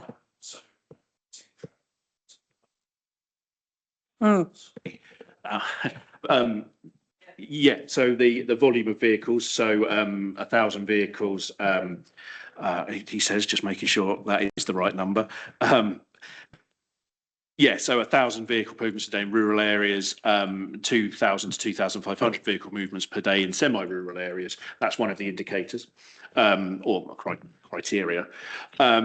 Again, also the where it leads to. I mean, you could argue that things maybe could be looked in isolation. So just a route, sort of a road between A and B that's got a school on it. Maybe in the past that would have just been 20 miles an hour, but looking at, you know, as part of safer routes to schools and all of the other things that we do, that would become a wider thing because we know those journeys are going to there. And, you know, again, we want to promote that modal shift to, you know, walking and wheeling. So I think you're right. And I think that's something that we have to be mindful of as we go forward to meet that consistency.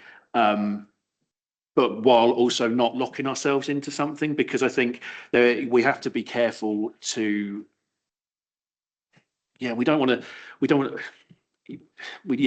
to lock ourselves into something that if a road, get something changed, I don't know, a new school route or something like that, we don't want to just sort of go around policy says no, you know, it's got to be appropriate for the area. And I appreciate it's a bit wishy-washy, but there will be some sort of particular criteria like the numbers and the facilities and stuff like that, and the vulnerable road users, you know. So it's wider sort of criteria that not necessarily if you meet this criteria, it's a tick, you know. So for an example, safety cameras, to install a safety camera, there is a specific legislative requirement that is I think it's 3 killed or seriously injured in the last 3 years. And obviously police led, of course, but we don't want to be that prescriptive. We want to be mindful of it and mindful of the need of the road user. So it's kind of, I mean, you don't have to implement it like this, but it's like a point system. It's like, you know, if you tick this many vehicles, this many road, you know, vulnerable users, I mean, you could kind of have a matrix of criteria for various. Yeah, we could. It's just that these rural single track roads seem to be the most difficult to define, Yes, really. and they are. Because and, they're probably so varied in their use. Yes, without a doubt. And again, to Mr. Chapman's question, did ask whether or not we could automatically make a single track rule out all of them 20, and that's fundamentally the reason why we can't, because there are some that sort of aren't really used for that. Should we say sort of pleasurable road user, like cycling, walking, equestrians.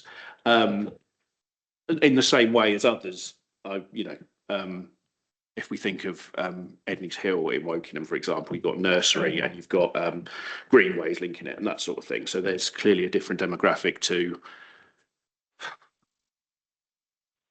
other areas, and that's why the rural lanes, obviously at the moment, have that national speed limit as sort of a standard, because they are more difficult to define. I think one of the things you have to take into consideration is, do they link up with footpaths? Because in the old days, when there was barely a vehicle on them, they were just used as footpaths, and they just happened to have been metalled rather than non-metalled. Whereas now you've got mad van drivers from out of town driving around them without realising that they're also footpaths. Could I just make a comment? As people would imagine, this policy has evolved through many iterations, and I think at one point we did have something approaching a matrix in there. But on some of these issues, we are obviously treading new ground for Wokingham, if not necessarily for the country.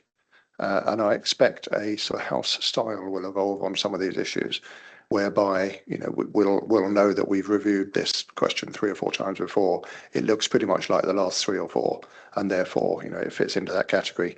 But I would be hesitant about having some too many exact criteria at this stage. I think we've sort of covered. We've probably covered everything, really. Oh, apart from my own question, which is, you can't do all of this at once. So how are we going to decide on which roads to do and what order?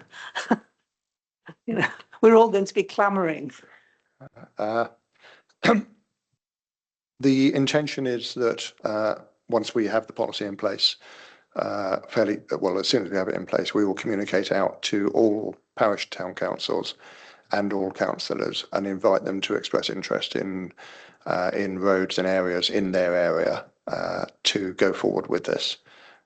We want public support for doing it. Obviously, we want to identify the areas that will deliver the best benefit and which will be representative in terms of our phase 1 scheme, so we can learn lessons.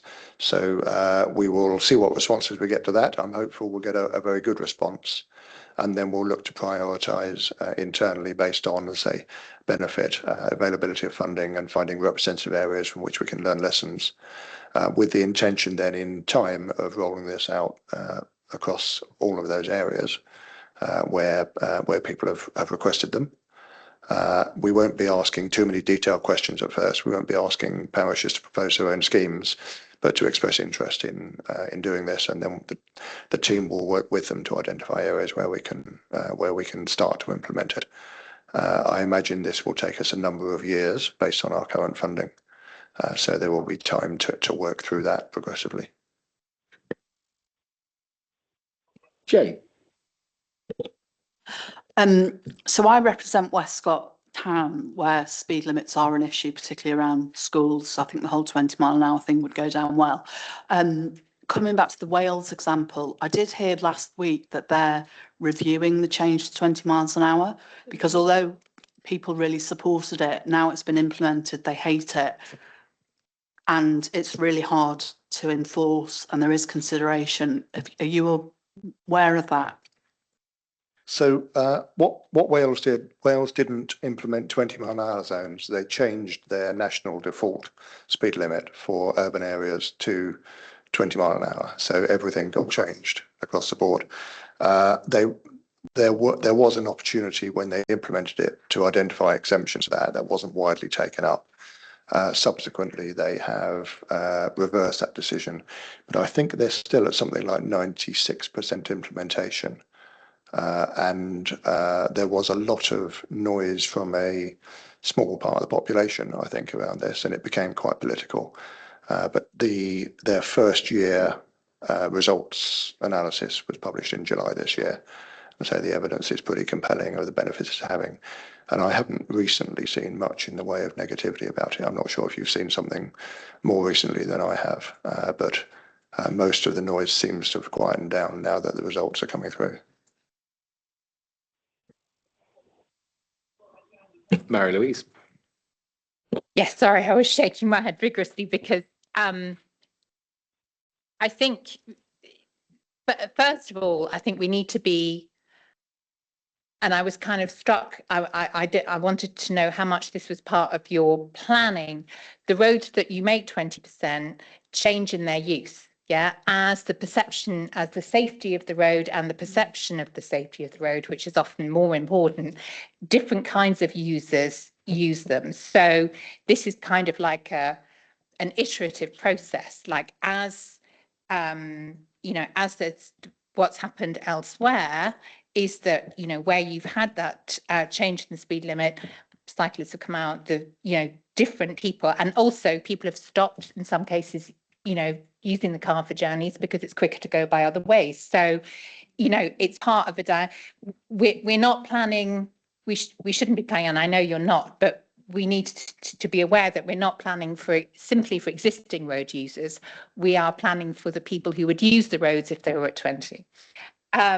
And going on from that, and in relation to Wales, I mean, that I'm sure that you've thought about this and discussed it at great length, but I was struck by the kind of piecemeal or the sort of, you know, doing it bit by bit. And sometimes, you know, like in Wales, they decided just to, you know, 20 is plenty, that's it. And I was sort of struck by,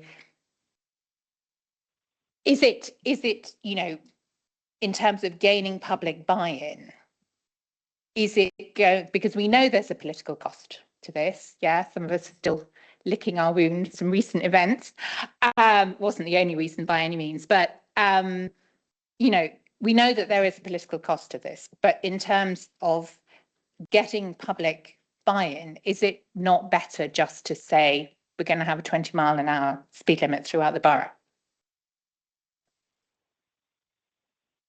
Yeah, and I mean, yeah, clearly minimum two schools of thought. The wider council's approach, you know, and commitment that we're making at the moment is to have that really, you know, proper, valuable engagement with anyone, you know. No, don't want to sort of say that obviously no one's excluded, whether they're used travelling through or using the borough regular, you know, as a resident. So I think it is, for me, that it is for that engagement piece. I mean, there's the practical measures, of course, you know, as Adrian said, we would be looking at, it's not changing the standard as in from 30 to 20 as Wales did. So it is different in its legal approach, which means that we have, you know, changes of traffic orders, you know, so there's a engagement piece, but then of course there'll be statutory consultation within the actual changing of the speed limit themselves, and of course, you know, if there's objections, IEMD, executive, all of those democratic processes. So there's practical aspects of it as well, and obviously financial. So, but I think for me the main one is that we don't want to do it to people per se. We think it's the right thing to do, don't get me wrong, but if there is a particular point that someone's concerned about, or a group are concerned about, you know, thinking about the future road users, and Catherine mentioned, you know, the interface with footways, footpaths, then I think we'd be silly not to consider those things. So I think for me, that's one of the main reasons not to just sort of rip the plaster off, as it were.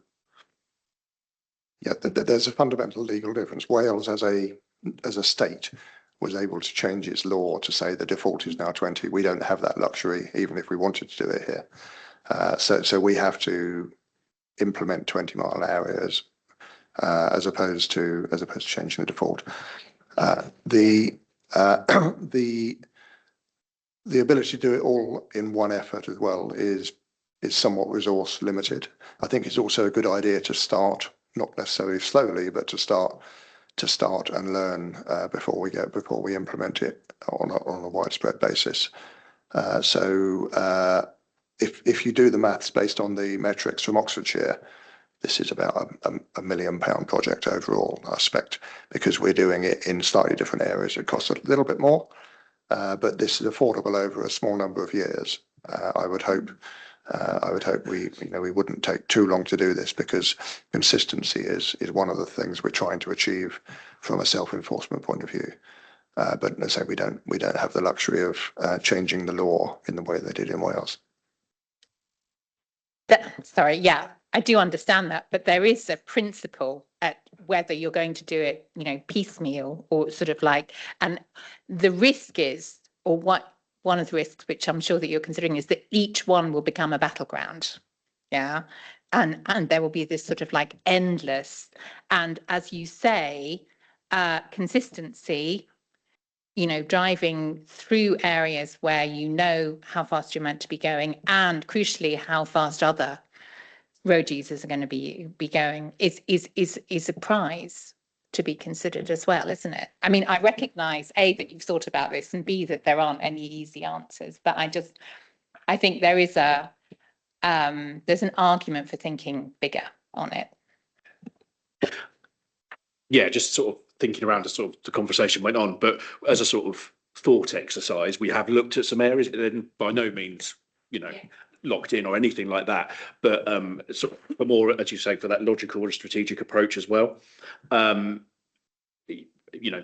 has less rural areas than Grave does, for example. So, for the sort of, we're not calling it a trial, but the initial rollout obviously comes into a factor as well. But sort of when we looked at the sort of areas, sort of estates, sort of bounded by roads that wouldn't be considered 20, A329 Reading Road running up to up to the Reading borough boundary, for example. There are quite large areas that filter off that. Norries as an estate, maybe, we wouldn't say, using a very specific example, but we wouldn't say, right, let's do Ashridge Road first, and then we'll do Crutchley Road, or yeah. So it would be phased, but yeah, it wouldn't be, there's a school, there's a school there, so let's make that 20, and then it links together like, like a drawing, would be inefficient, and as you say, wouldn't meet the expectations that we sort of set in ourselves for it. Caroline. Thank you. I was just going to answer one of Pauline's point about speed. Mike and I are trying to start up speed watching early. So would you like to help join us? Maybe. I'll email you tomorrow. The other point I'd like to ask is there any evidence if you make a road 20 miles per hour that drivers avoid that and go around the other routes that are 30? Well, I'd probably say it's not something we've looked at specifically in that subject, but I think that goes directly back to what we were discussing there, that the main routes, the distributor roads, whether they're sort of local to Moose Hill, where I live, obviously, for those who know, you've got the spine road straight through, arguments about what that should be aside, but there's estates coming off it either side. So those areas are, sort of in our thought exercise, are areas that we would identify as 20. They're manageable from an engineering perspective in terms of signs, and you can't do what you're describing there. I don't think we certainly don't want to make problems elsewhere. We very, very much generally try and avoid that. But yeah, it is a valid point. Of course, as I say, it goes back to the point of, we don't want to make it worse for other people just to make it better later. So that does have to be part of the thinking. And sort of, again, for Catherine's point, that's sort of another reason not to have a matrix, because we wouldn't want to say, leave that bit open, or not open, but a different speed limit, to force everyone down there and, sort of slap our heads later and go, oh, look, traffic speeds have increased. So yeah, it's hopefully a logical approach is the plan to avoid those sort of issues, even if it's not sort of a have you assessed this tick sort of approach. Pauline. Thank you. Caroline reminded me, well, two questions. I've got a question, but Caroline reminded me of one of the roads that we have that have already got a 20-mile-an-hour speed limit, which is Beach Lane, where the speed humps are of irregular shape, irregular size, and the speed limit's probably honoured more by the more by the exception than by the observance. I would hate to see a sort of vicious circle of 20-mile-an-hour speed limit, inappropriate and poorly built traffic humps, residents who live near them complaining about noise, which is what's happened on Beach Lane, and still quite a lot of people going fast, and problems with buses and all sorts of things. I'd like your observation on how we avoid that. And then the question for Adrian was, this thing, I think you just said that this is going to cost £1 million, but the financial implications thing's got nothing in it. So what should it have in it?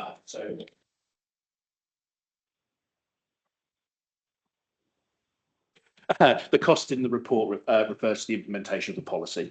So whatever we need to do taking forward the 20-mile-an-hour proposal, will be costed, and whichever diligence is necessary. Shall I answer that first? Then you can come back to the first question. It was simply to put an order of magnitude on it. We've done a desktop exercise, identified potentially 60 something areas where which you could put a boundary around and say that area could be a 20-mile-an-hour limit. If you were to assume that each of those costs the same as each of the similar areas that Oxfordshire has implemented, it comes to about £1 million. But we're doing some costings on some potential, well, they're not really pilots, they're just examples at the moment, and we'll use that to work out what it would actually cost here. It was just to give an order of magnitude. We're not talking about a £20 million project here or a £100,000 project. It's somewhere in that sort of order. So the other point, about the intrusive forms of traffic calming, and I think it certainly does link back to the point about Arborfield as well, and Swallowfield Road.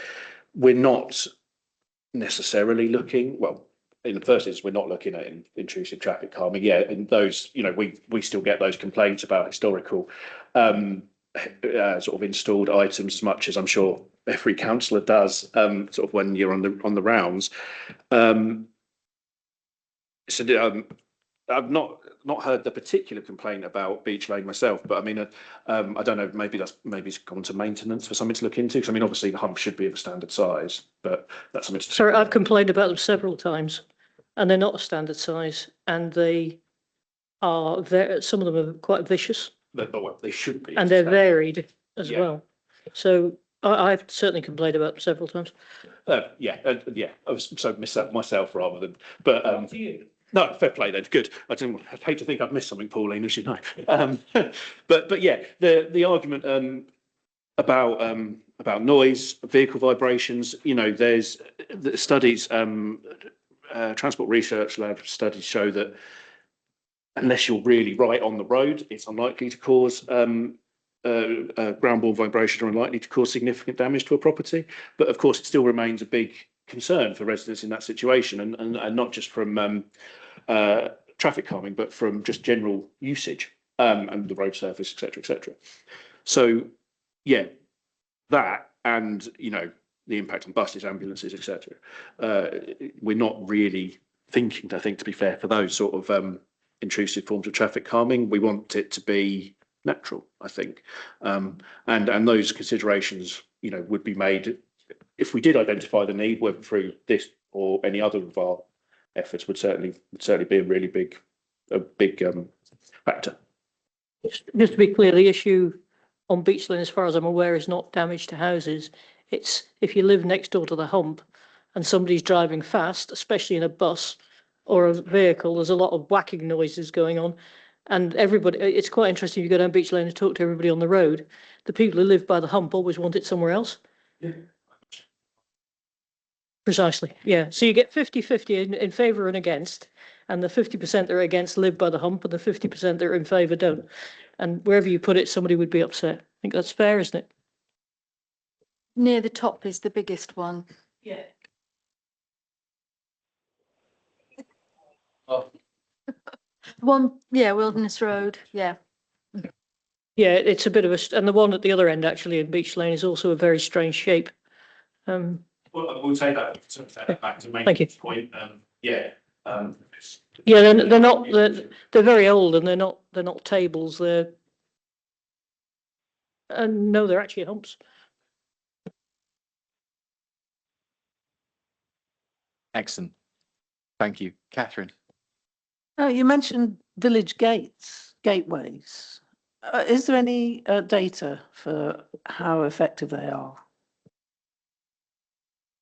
In the sense of Of calming things down and reducing speed limits. uh, I mean, in instead of humps, that's why I suddenly brought right, it up. yeah, okay. You know, so rather than, if you've got a little area that's a hamlet or whatever, rather than having humps, if you've got gateways, is there evidence that they actually Yeah, work? so sorry, didn't mean to. So I mean that's part of the sort of the whole approach really is that an effective speed limit of whatever it is has got to be appropriate for the feel of the road. So a village area, we you know, as a starting point, and you know, you see them all over the place, maybe in the really rural areas of the country, you know, the please drive carefully and all of that, but making it seem that it's changing from one particular nature, farmland, let's say, to houses, shop, whatever it is.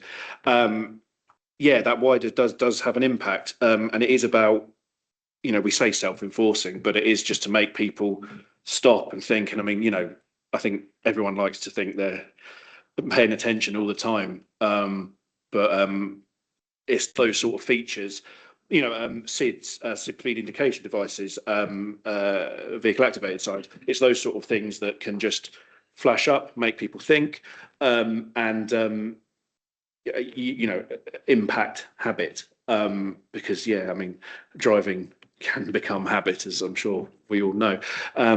But specific data on those items, I don't think so. But it is that wider point of changing the nature or changing the perception of the road, and you know, that can also be achieved by, you know, sort of ghost islands, lining, you know, roundels on entry points, things like that as well. So there can be methods that aren't intrusive, you know, like the example that Pauline gives, but still promote that, you know, the attitude we want for that area, that everyone wants for that area. Thank you. Great. Thank you for the comprehensive answers and the policy. I think. Go on. So first, very quick, first quick question. You mentioned that Woking Borough's got a lot less 20-mile-an-hour roads than West Berks and Bracknell Forest. Does that mean that our roads are statistically less safe than those boroughs, or are they comparable, or are they more safe? Without having the data to hand, I would say that it depends on the context of it. I mean, West Berkshire have commenced on a similar process of this. And it would really, you know, 20-mile speed limits are not the only thing that obviously influences road safety. So I wouldn't say no, they're more safer, but without having the actual stats to hand, I can tell you to the sort of to the percentage, I'm afraid. But we have, you know, the data that we have, you know, is the data that we have. So it's sort of, they're all different networks, you know, West Berks being more rural, they have different approaches. But I mean, we are, Adrian's sort of spoken to counterparts in West Berks on this matter and how they're approaching it. Bracknell, obviously a bit more sort of built up. So you'd sort of expect a different type of accident potentially. But sorry, no, I don't have particular stats, but I wouldn't say that we're necessarily more or less dangerous as a road. I think we might be able to answer that question. They've got a very lengthy report here, which I'm not going to be able to find it tonight, but we'll dig into the data and see if we can answer that question for you. That's fine. It's just because you cited it as an example. I just wanted to explore it a little bit. So there's a new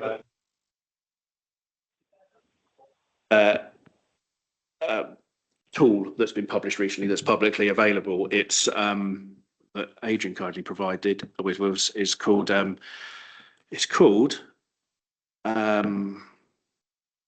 don't have it to hand before I type in my emails.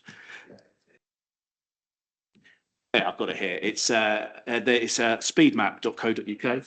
Yeah, so that's where that's dated from in terms of the percentage of roads. So it does depend on the overall percentage, and obviously there's some, central London, as you might expect, is really at the top of the list, and areas in Wales, of course, as well. So yeah, if you'd like to go and have a look at that in terms of where that data come from, that is available.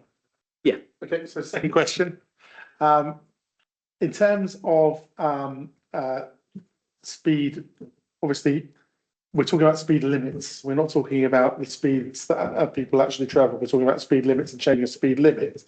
I would hope that a lot of the motorists out there are driving at a safe speed for the road that they are on at the time they are on it, etc., and behaving in that way. And so, if it may be a 30-mile-an-hour speed limit, but I would only do 20 miles an hour if the road conditions meant for that. If we're feeling that a lot of road users aren't behaving in that way, is there any ideas for sort of any education efforts to try and change behaviours? Because if we can change behaviours, potentially the cost of the project is no longer as critical. Yeah, so I think Matt online mentioned that as well as our part of our road safety educational pieces. But it sort of all comes down to different forms of education in there, and changing. I think was it 4 to 6%? I think for the lowering of the over speed limit. So the vast majority will be driving to the speed limit, and yeah, it's obviously a limit, not a target. To use the tagline. So it's all sort of degrees to an extent, but yeah, wider education, engagement. It's all going to be part of the wider piece to see sort of the Vision Zero that I mentioned, and those 5 pillars in the local transport plan is to get to that zero accident state. Obviously it's not going to be next week, but it's certainly what we should be aiming for. I suspect we won't get there while humans are driving, but definitely, I think that education, if that's a good point, would be. The one other point is obviously a lot of effort and energy is going into this. I did a canvass of the Basingstoke Road last weekend, and I would say that based on the feedback I got in terms of them from congestion on the Basingstoke Road, they'd be very happy to be able to drive at 20 miles an hour down there if that was the limit. So if we can also consider things like how to deal with congestion, I think that would make a huge impact to a lot of residents. Yeah, definitely. It's all part of our, wider duties as a team and as a council. So yeah, definitely. Great. I'm going to move us on. Thank you. I think what's great to see is actually having a policy like this that will make it easier for the parishes and our residents to understand what will be in each area. I know there's a huge amount of work left to do. There's more consultation to do. I'm looking forward to getting this to the next stage and getting the feedback from all the towns and parish councils around the area and from all of us as well. But this actually gives us something that we can kind of hang our hat on when it comes to the roads, the areas and everything else. You mentioned about 20-mile-an-hour zones. Anecdotally, in another place, we have 20-mile-an-hour zone, 20-mile-an-hour blanket zone in a ward. So as you came off the main spine roads into all of the separate roads that came off, there was a marked reduction in average speeds in those side roads. Some of those were, ridiculously fast side roads anyway, which were effectively just cul-de-sacs. But when we had some monitoring done afterwards, we did see a demonstrable reduction in average speeds of people coming down. I probably still got some of the reports from back then, but I'm really grateful to see this. I'm looking forward to the next step. So Ed, thank you very much. Glad to see we got through the PowerPoint, and we'll edit out that bit. Yeah, we'll edit out that bit, and maybe a badge that says microphone. But thank you very much indeed. And then we'll move on. Adrian, you're more than welcome to stay, as is Ed. Keep saying it, genuine offer. If not, we shall move on to the last major item. There's an updated pack. I'm looking. Stephen, are you introducing this? Yeah, I'm having waited this long, I feel like a number 3 batsman who's just seen a very, very, very, very long opening partnership, and you're kind of worried that you come out and you'll be out for naught. So I'll do my best to keep a straight bat.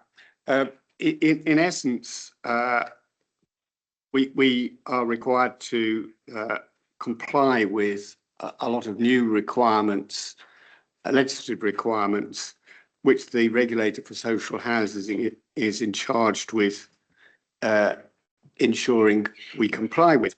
And we will get an inspection by the regulator of social housing. The regulator of, oh, that's good. Somebody else is going as well.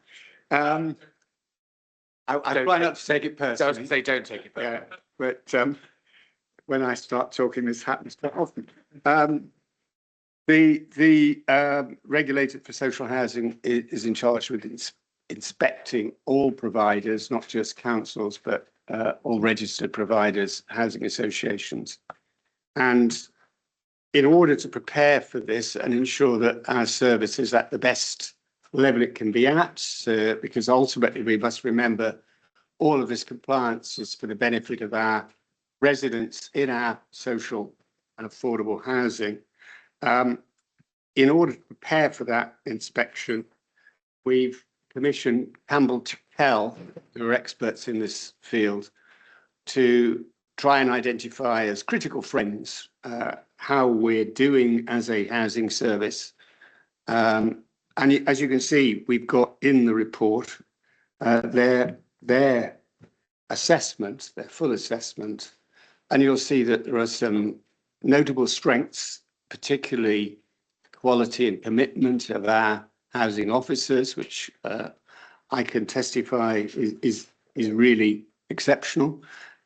Also, they highlight the importance of TLIP, our Tenant and Landlord Improvement Panel, as a marvellous example, really, of engagement with residents who live in affordable housing. And I think they're very, very praising of TLIP, as you can see from the report. They also identify some areas where we I think, need to improve. For the most part, they're areas that we're already aware of. There are some governance recommendations, but principally it's about being sure that we can evidence some of the claims we make. So it's about the robustness of the data we're able to assemble. I'm going to hand over to Helen, who's presided over this process of preparation brilliantly, to take you through the report and all of the different elements of it.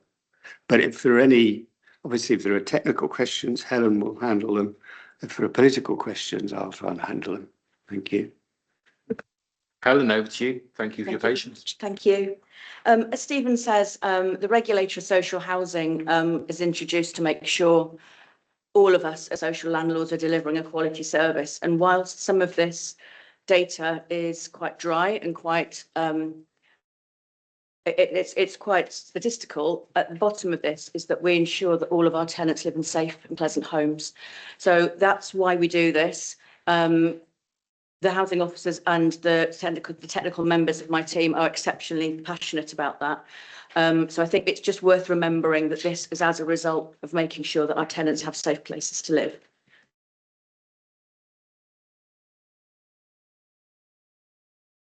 So the contents of this presentation really just try and tease out the highlights of the reports you've got in front of you. So I will recap again of what the regulator of social housing sets out to do. We've included some learning from others, such as we know it so far. The Campbell to Kelford critical friend exercise, which we've called phase 1 because it worked so well. We've asked them to continue to work with us as we prepare for inspection. And the tenant satisfaction measures, which as part of the new governance process, I am required to bring to you for oversight.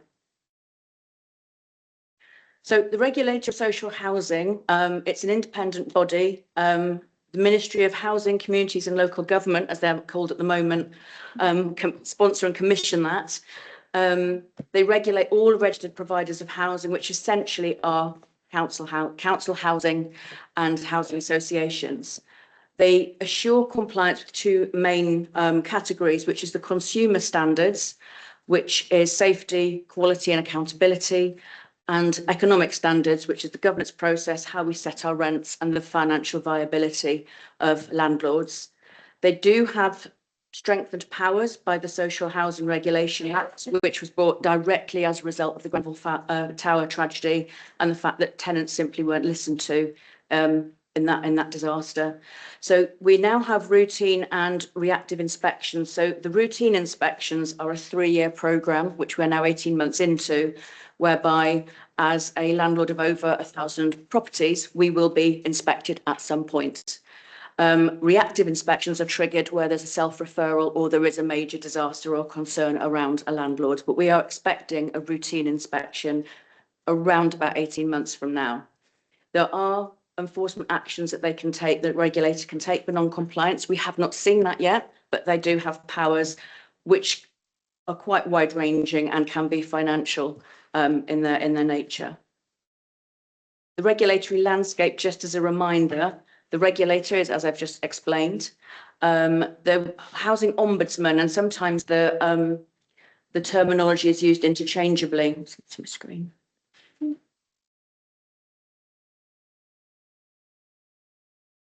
To the screen. Sorry, bear with me.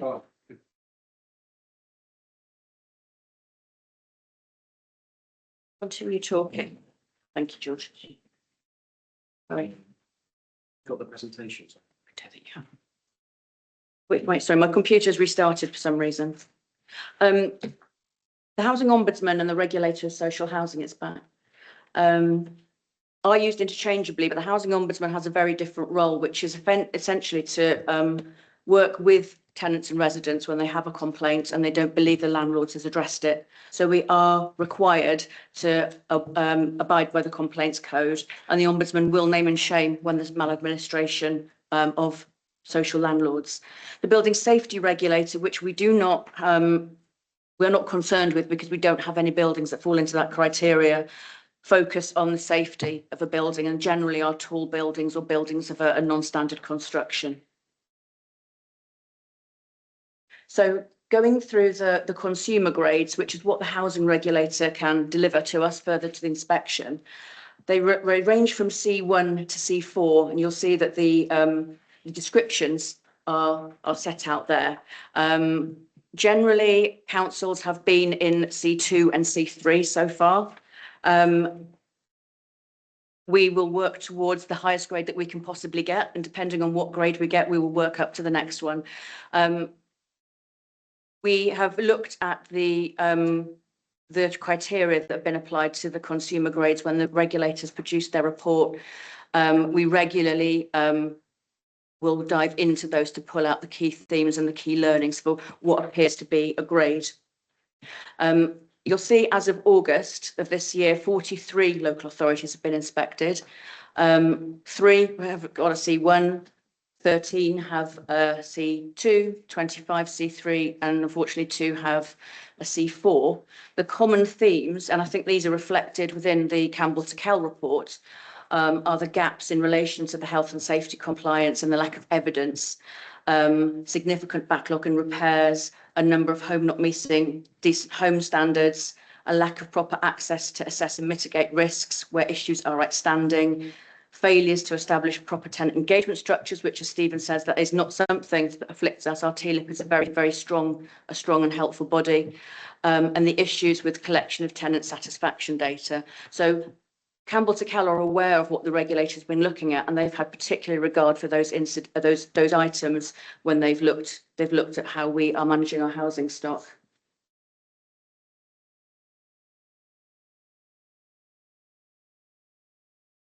I don't know what's going on with my computer. Oh, it's running. Thank you, Carl. So the Campbell to Kell summary, and you've got the report in your pack. I've shared that as a background document for you to read. So overall, as Stephen's alluded to, we've been quite proactive in identifying and driving forward improvement. That does not mean that we have everything perfect. It means that we are aware of the task that's in front of us.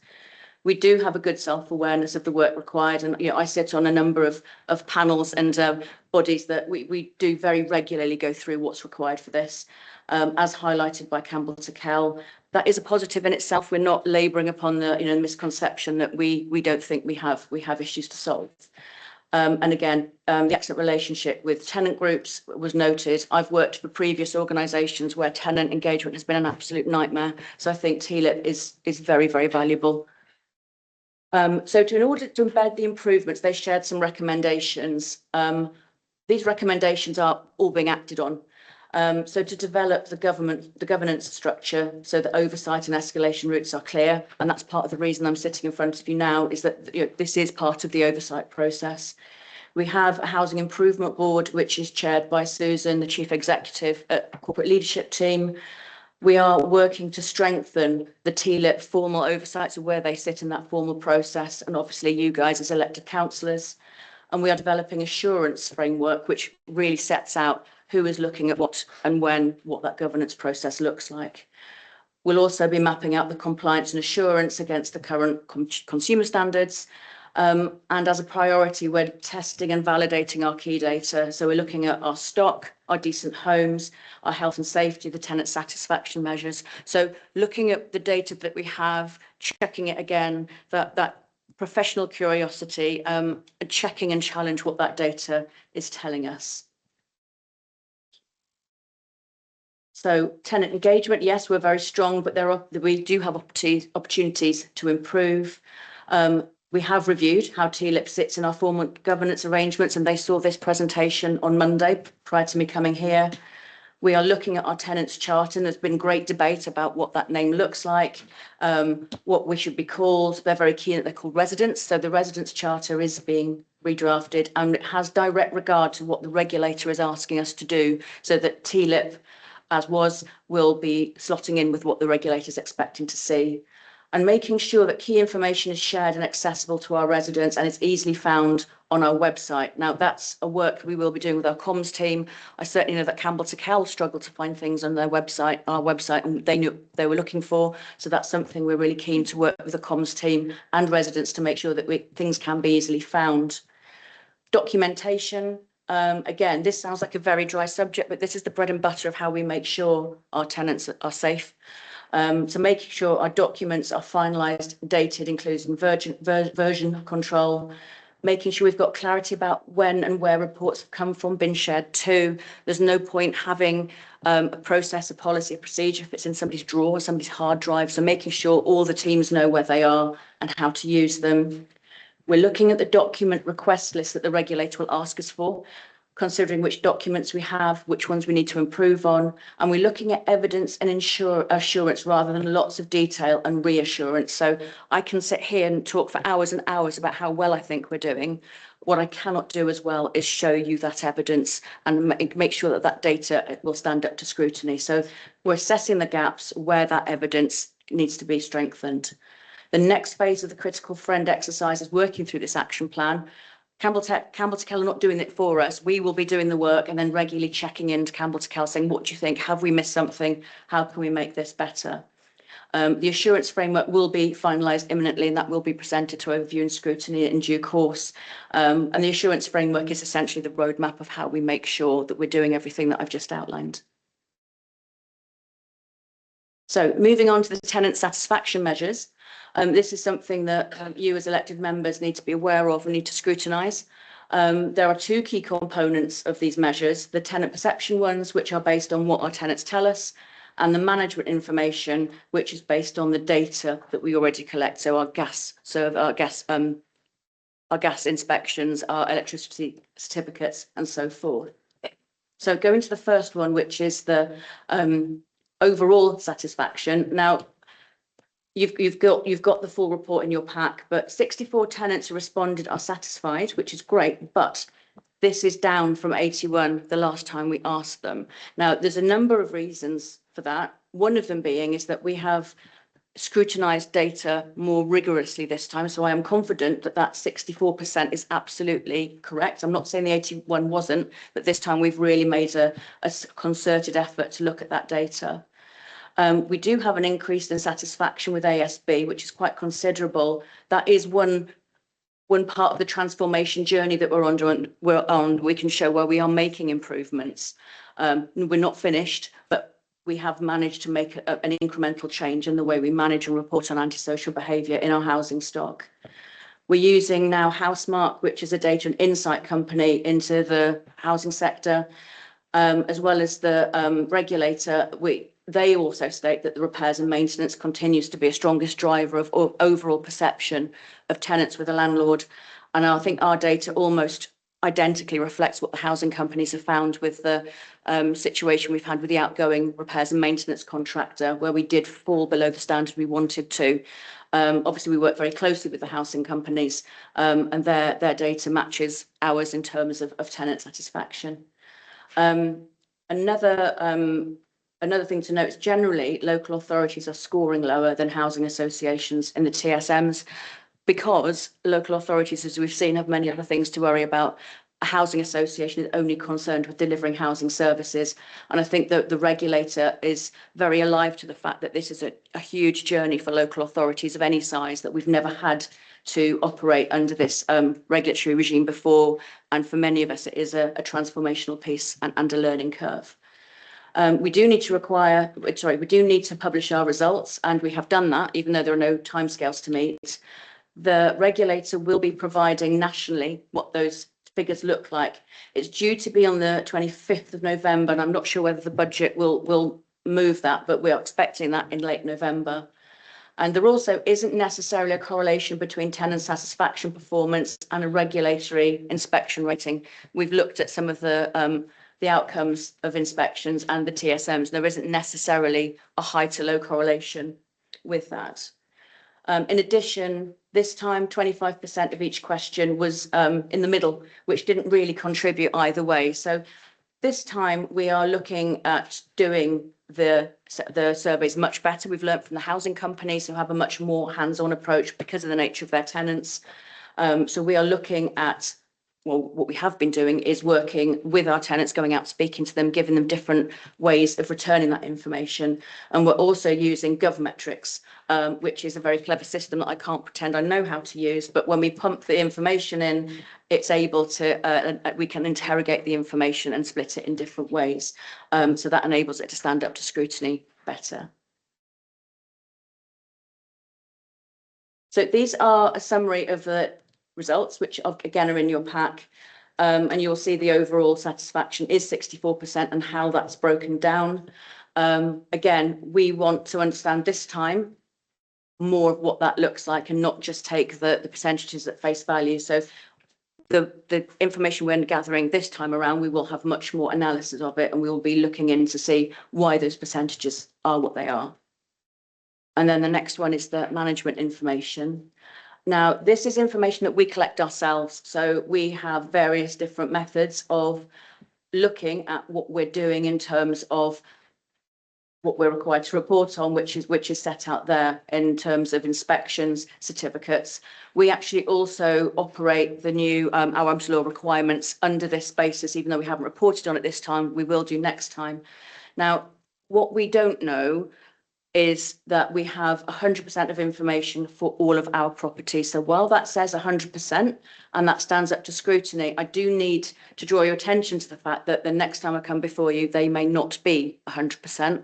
And that's not that our service has degraded in any way. That's because we're looking at the data and we're really challenging ourselves and knowing our silence. So if we have information missing, how are we reporting on that, and making sure that when I give you those percentages the next time, that it is 100% of everything and that things haven't been inadvertently left out. Now, I don't know that that's the case, but it would be unfair of me to say that I was of the opinion that we are doing all of our data collection in a perfect manner. We know that we're not, and this is part of the journey to look at that, make it better and to improve it. That doesn't mean that I think that any of our homes are unsafe. It just means that I believe we have data missing. So in summary, self-awareness is our biggest asset. our systems and our data are our biggest risk because I'm not confident they're perfect. If I was confident they're perfect, I could take lots of different questions about what our figures mean, what they look like. We have a very large piece of work to do to review how we collect our data, how we interrogate that data, and how I'm able to present that for governance and scrutiny. It's a transformational piece. This is the start of quite a long journey for us. Improvement work's going on. It's regularly reported at the Housing Improvement Board and will be continued to be reported in this forum as well as others. And I'm very happy to take questions, but I would say that this is the start of lots more presentations from me as we go through this journey. Thank you. Brilliant. Thank you. That's incredibly comprehensive, and there's a huge amount of data that's in the report pack as well. So I'm grateful for the detail of that and the speed at which you went through it, and for having to stay on until so late in the evening. Pauline, you were first. Thank you, Chairman. I was a bit worried or horrified or whatever by the reduction in all the percentages, and I wasn't really reassured by the reasoning, which was that we don't believe the previous ones. So the whole thing about statistics is that the trends are what's important, I think. And if you've only got 501 responses, is there any possibility of going back and looking at the responses from 2023 and verifying the figures there so we can actually see which way they're going? Because having a set of statistics where the answer to where it looks like it's a bit of a disaster, but then you say you don't believe where it started, is not very satisfactory. No, thank you, Pauline. And we are looking at all of our data for this current year, the previous year, and what we're doing now. I think we've not really we've not been structured to set up to look at how we look at our data. We've taken it on face value. So we do have a team now that is just concerned with data and governance, and we'll look at that information so that we will check what the data is and how we've got to it. Because you're right, if we've had a very low response rate, that may skew the figures. And I think it is important to put it into context to identify a trend. And I think when we've got the results of the data we're collecting now, having those three sets of data alongside each other with some commentary would be extremely helpful.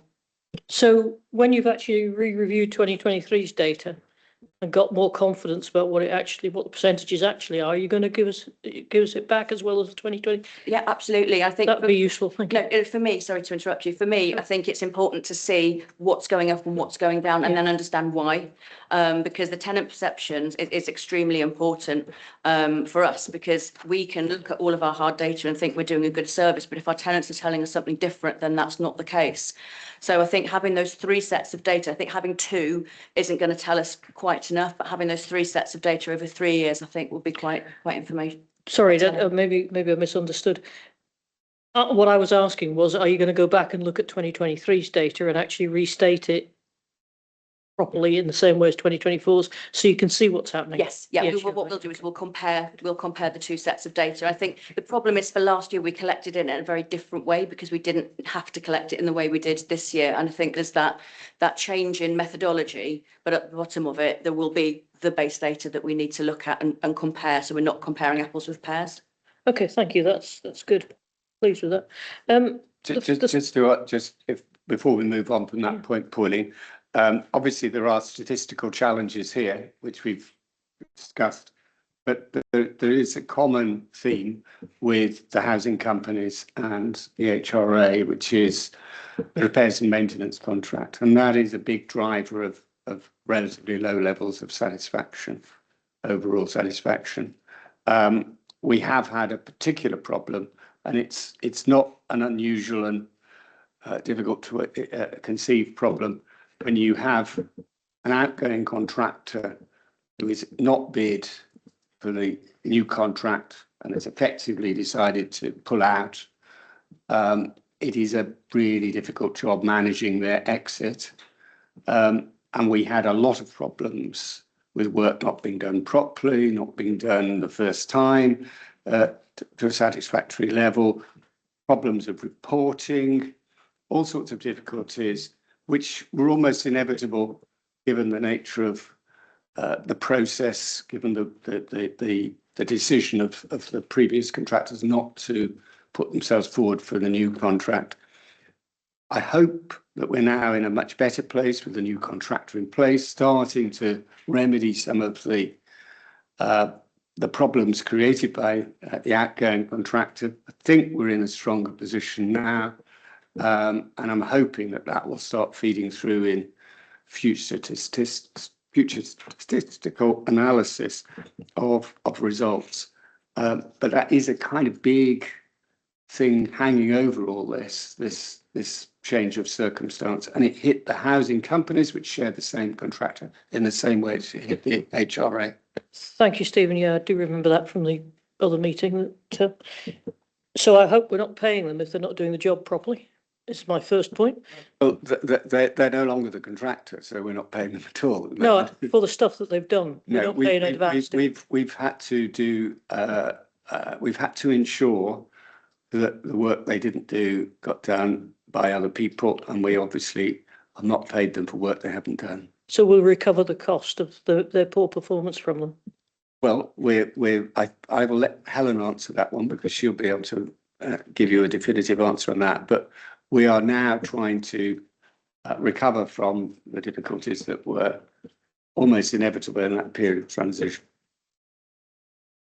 Yeah, I can add to that. In terms of the outgoing contractor, we have been line by line through the work that was and wasn't done. And it has been a long and laborious task that I don't think we've yet finished doing to the nth degree, but we have made sure that each and every job that was done incorrectly or wasn't done at all has not been paid for. So we have been through that data.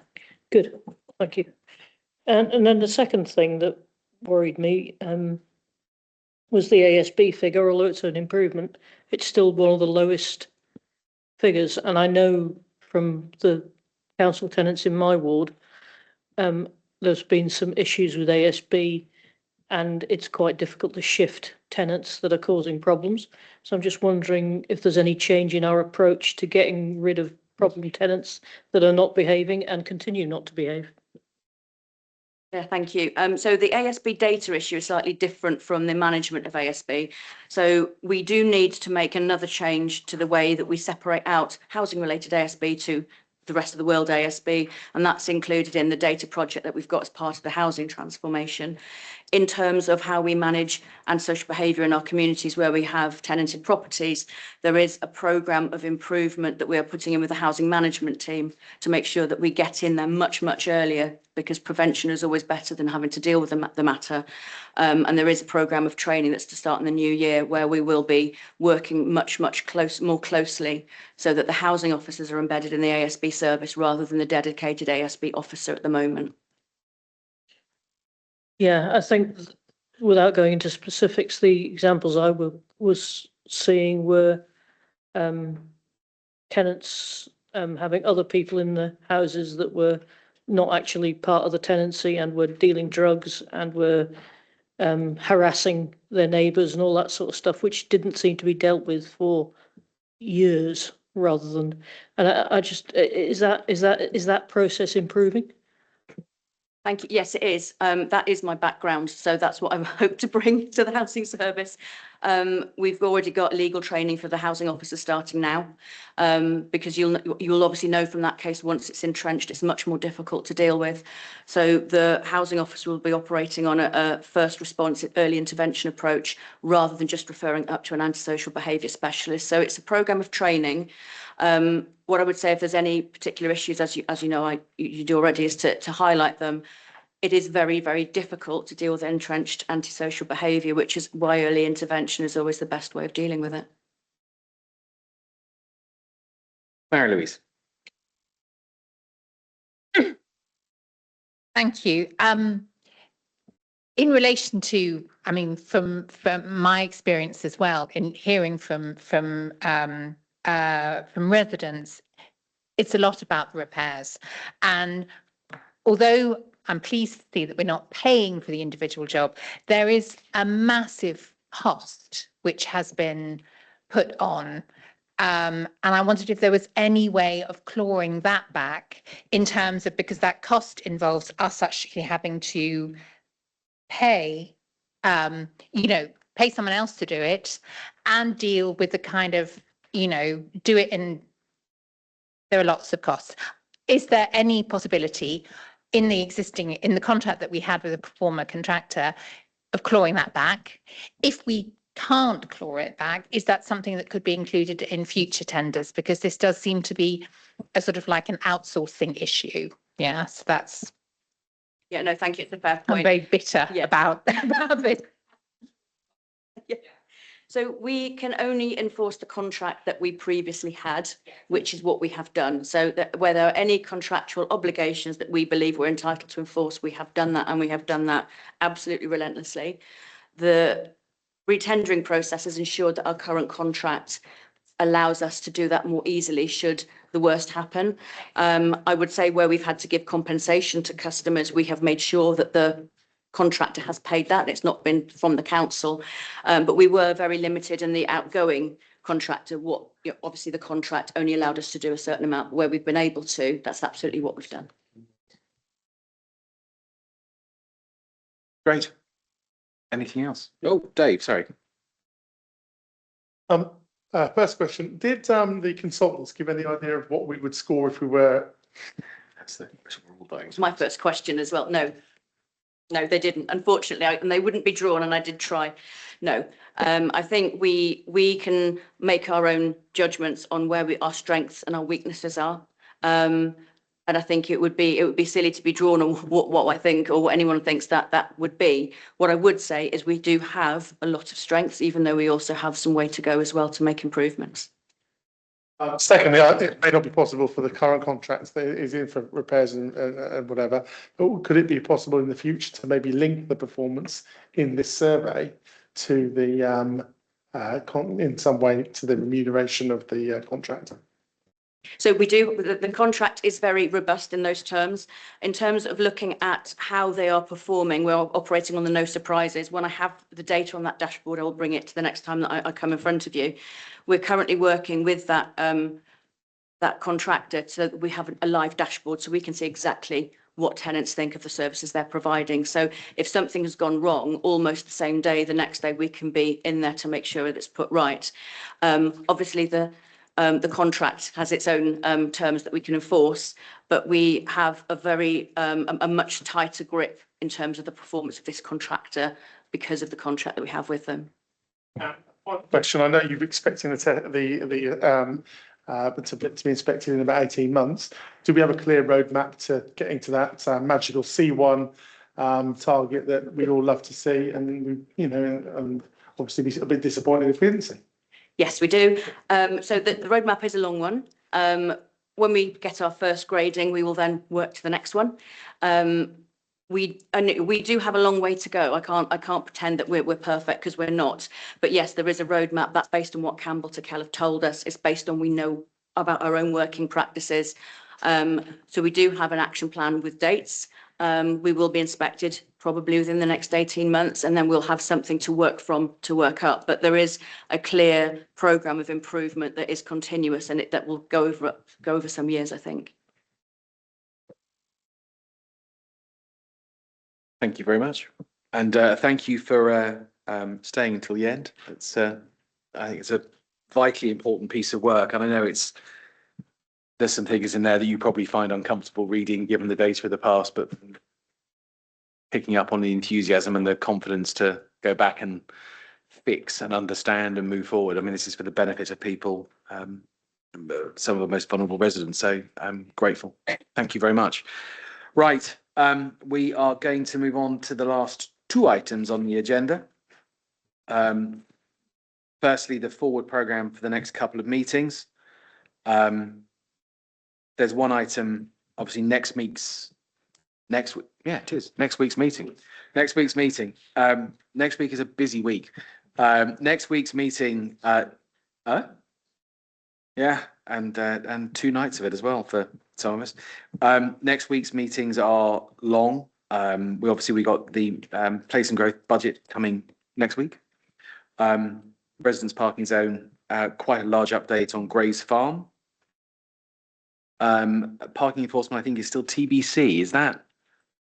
I thought it was. I think it's. I thought it was coming. Yeah. Published and we published the agenda, so yeah, that's why on the paperwork. In this one, it's got 260-page agenda, so I think it's one of those documents that we have next week. just in there, it still says TBC. And the other one, obviously then we'll follow into November. We're looking at adult social care and housing. Anything else to add other than bring comfortable shoes to wear? Because it should be a long meeting next week. And make sure the copy machine, yes. It has, yeah, it's still big. It's so big. Doesn't bode well. Yes, in which case we definitely need the coffee machine to be working. Any other comments on the work programme? If not, into the action tracker? Nope. Going once. Going twice. Meeting closed. Thank you very much, everyone.